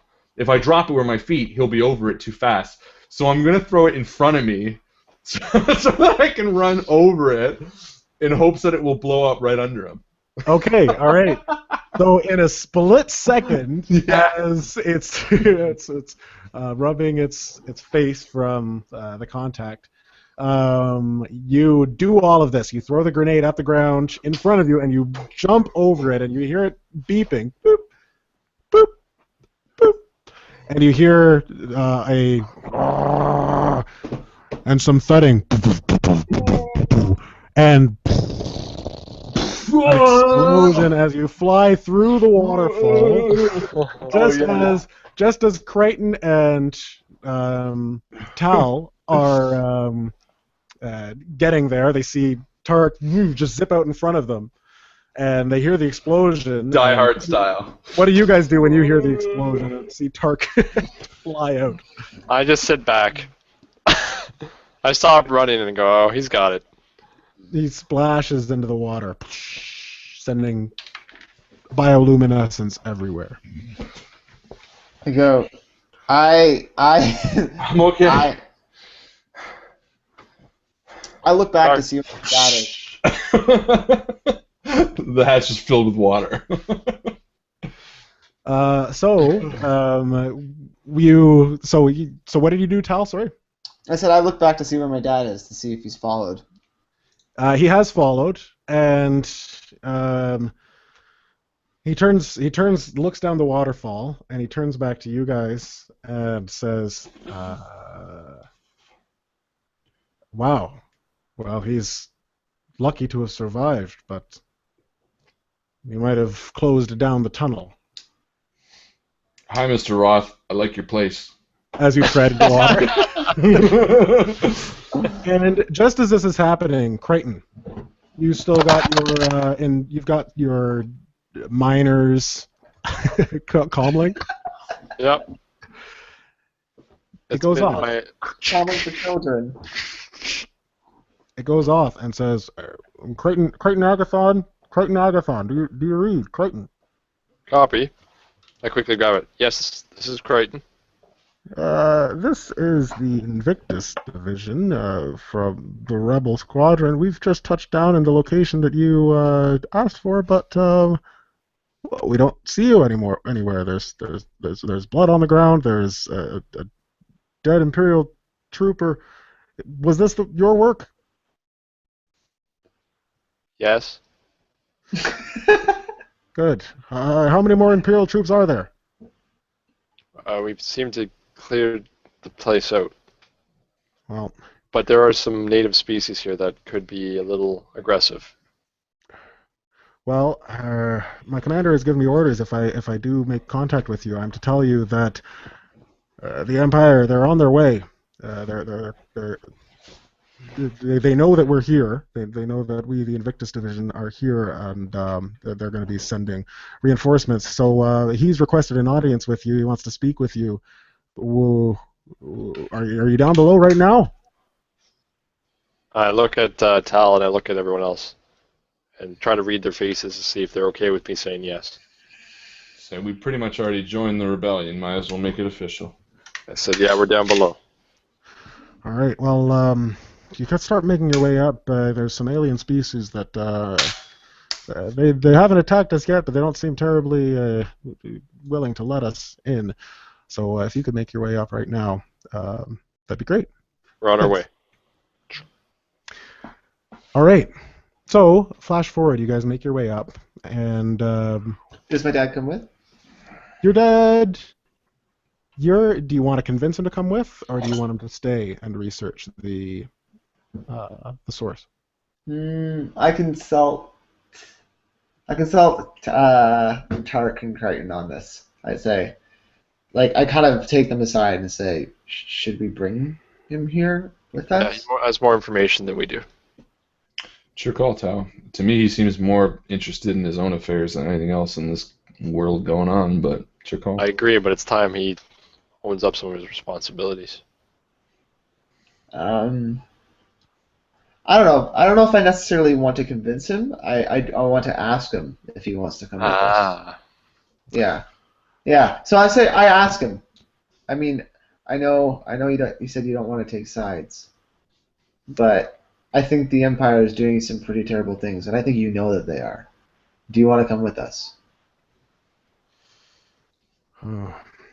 Sorry, that was more of a convince. He says,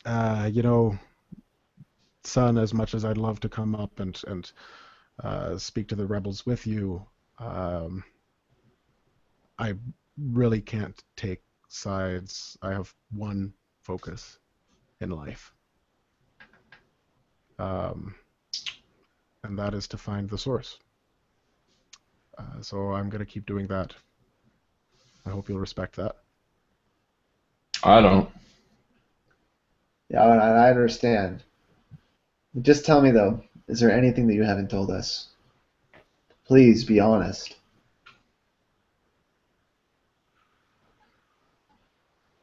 Your mother's in the hands of the Empire.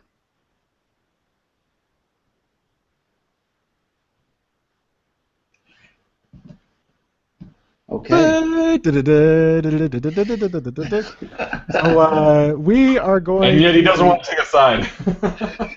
We're not gonna. You know what? We're not gonna end there. Actually, you guys. Sorry, I would love to end there, but I just need to do one last thing. Even though that's a perfect place. I'm gonna tell him how disappointed I am in him. I could get Leia's team going for it. Before. Okay, so you tell him that you're disappointed in him, and he. I want after they leave, I'm gonna walk over to him and I'm gonna say, Aldis, you're so hell bent on bringing your wife back or saving your wife's life that you've totally missed a huge part of your life. You have not watched your son grow up, and you've effectively removed yourself from ever being a part of his life again. Whatever choice you think you made, was the wrong one. And I walk away and put my hand over Tal's shoulder and I say, fox him. Fox that guy. And I say, no, it's for my mother. Yeah, well, fox her too. You ever recorded before? She doesn't know that one all as well. She's right there. Yeah. Again? Jesus. Good job, Michelle. That's hilarious. Beautiful. I thought you recorded that. I'm like, holy crap. You have the best wife. And you tell her that. You tell and her. The stream should know that. They Not say the that best I wife. have the best wife. Well, let me clarify. I have the best wife. You have the best wife for you. I knew you were going to say that, yeah. Well, I have to because it would just be stupid otherwise. I have the best wife. And Chris probably thinks he has the best wife, and let's just leave it at that. Yeah. Justin has a really good dog. My dog died. Well, just go with it. No, it's cool. So you guys part ways with Aldis, and you make your way back up the path. Luckily, Tark marked the way back, but you get there and you see all of the Ebonites standing out in the front tunnel, and you manage to make your way through, and you see a number of men dressed in. Some are dressed in orange and white. Some are dressed in all white and some red. And one of them, who looks very important, turns to you and is about to speak when the ship that was there's this big command ship. You see X-wings there as well, and one B-wing. And the command ship opens. And someone runs down and says, Commander, the Imperial forces have responded. A nearby destroyer has answered Barrick's call for assistance. They're sending reinforcements within the hour. And that's where we're going to end it. She's not here anymore, damn. I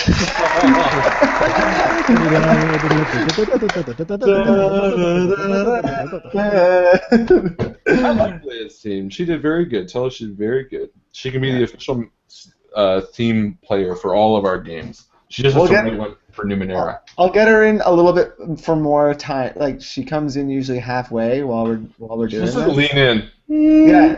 So I'll get her to do a little more next week for the finale. Tell her to figure out a song and then get Justin to like cue it so he knows the exact moment that it would fit best, and then you'd be like, now. Yeah. I do the finger. Yeah. Yes, finger your wife. Or give her the finger. Thank you so much for being here. It was a blast.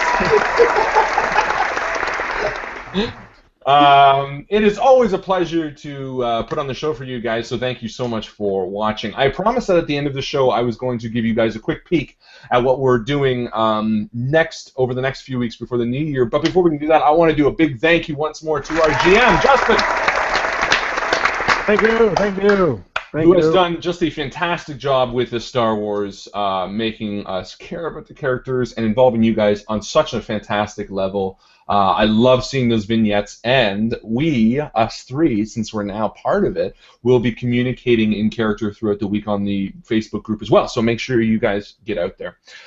So well done, guys. Thanks again for watching, and Justin, fantastic job. Thank you. Quick, what's going on in the future? So next week we have the finale of The Empire Strikes Black. Ha! No, the last game of episode 1 is going to be next week, and so make sure you come and get all your friends together for watching that. The week after is the 23rd. Oh, I also have to mention that Friday, Star Wars comes out, which all 4 of us are seeing within the next few days to make sure we're all right. Did you get your tickets, David? Not yet. You better. Looking for Sunday afternoon. Good. Well, remember we got the party. Yeah, I know. I'm doing it Sunday at 12:30, so you can do that. It's Landmark Cinemas. IMAX 3D, 12:30. There's probably still tickets. Anyway, but we won't be sitting together. But let's talk about this after. My point is that Star Wars comes out Friday. Next Wednesday, we are again concluding this. The Wednesday after, which is the 23rd, we have a special little treat for you. We are going to be doing an end-of-the-world game called Wrath of Santa. I want to do a sound. Oh, let's do that. Mixed with jingle balls. Oh, yeah. As a special treat, we are going to have everyone, minus our friend Chris, who's going to be with us in spirit, but we're going to have everyone. That's David, Justin, Mycl, and Alex back for that game, which I am going to be running. It is going to be a fun time because it's my last day of work, so we are going to be drinking. We are going to be doing all the Christmas cheer. We are going to be involving you guys as much as possible, like the Running Dead. Who's playing Christmas music? Turn it up! We're going to be having a really, really fun time on the 23rd, so make sure you guys come out and join us. It's going to be very, very fun. On that note, we're also still doing the Christmas card, so if you haven't signed up for the Christmas card, send us an email, theinvictusstream@gmail.com, and we will email you a Christmas card as well as a little bit of an audio file so that you can spread the Christmas cheer amongst the people who hate us. And after that, we have a super special treat. So the next Wednesday is the 30th. Now, this one we've kept under wraps for a little bit because we didn't really know how it was going to work out. But we have a very interesting, game on the 30th. I am proud to announce that our very own Alex is going to be running his very first RPG game. Now, that's more appropriate for Alex. Is a little more messed up. Alex has actually never ran a role-playing game. He's using kind of his own rule set, and he's told us that it's going to be pirate-themed. So come back on the 30th, because we're also going to be drinking some booze and rum and playing with coins and all that kind of stuff. And it's going to be David, Mycl, and myself, as these two nerds are taking a little bit of a break, I believe. And that is what's leading us up to the new year. In the new year, we're going to be starting a brand new campaign with these guys. We're going to be starting a full 10-parter for a brand new system, which we're going to keep under wraps for now. That's a hint. Wraps, wrapping paper, wrapping, Wu-Tang Clan. Anyway, it's not a hint. Or maybe it is a hint. Who knows? So that's going to be in the new year. But again, next week we have the end of Star Wars. The week after we have Wrath of Santa, and the 30th we have a special campaign, or a special one-off run by Alex, pirate setting. So make sure you guys stay tuned over the holidays. Thank you again so much for being here with us tonight. Have a wonderful night, and as Chris always likes to say, we'll see you around the table. We'll see you around the table, guys. Good night. Have a good night.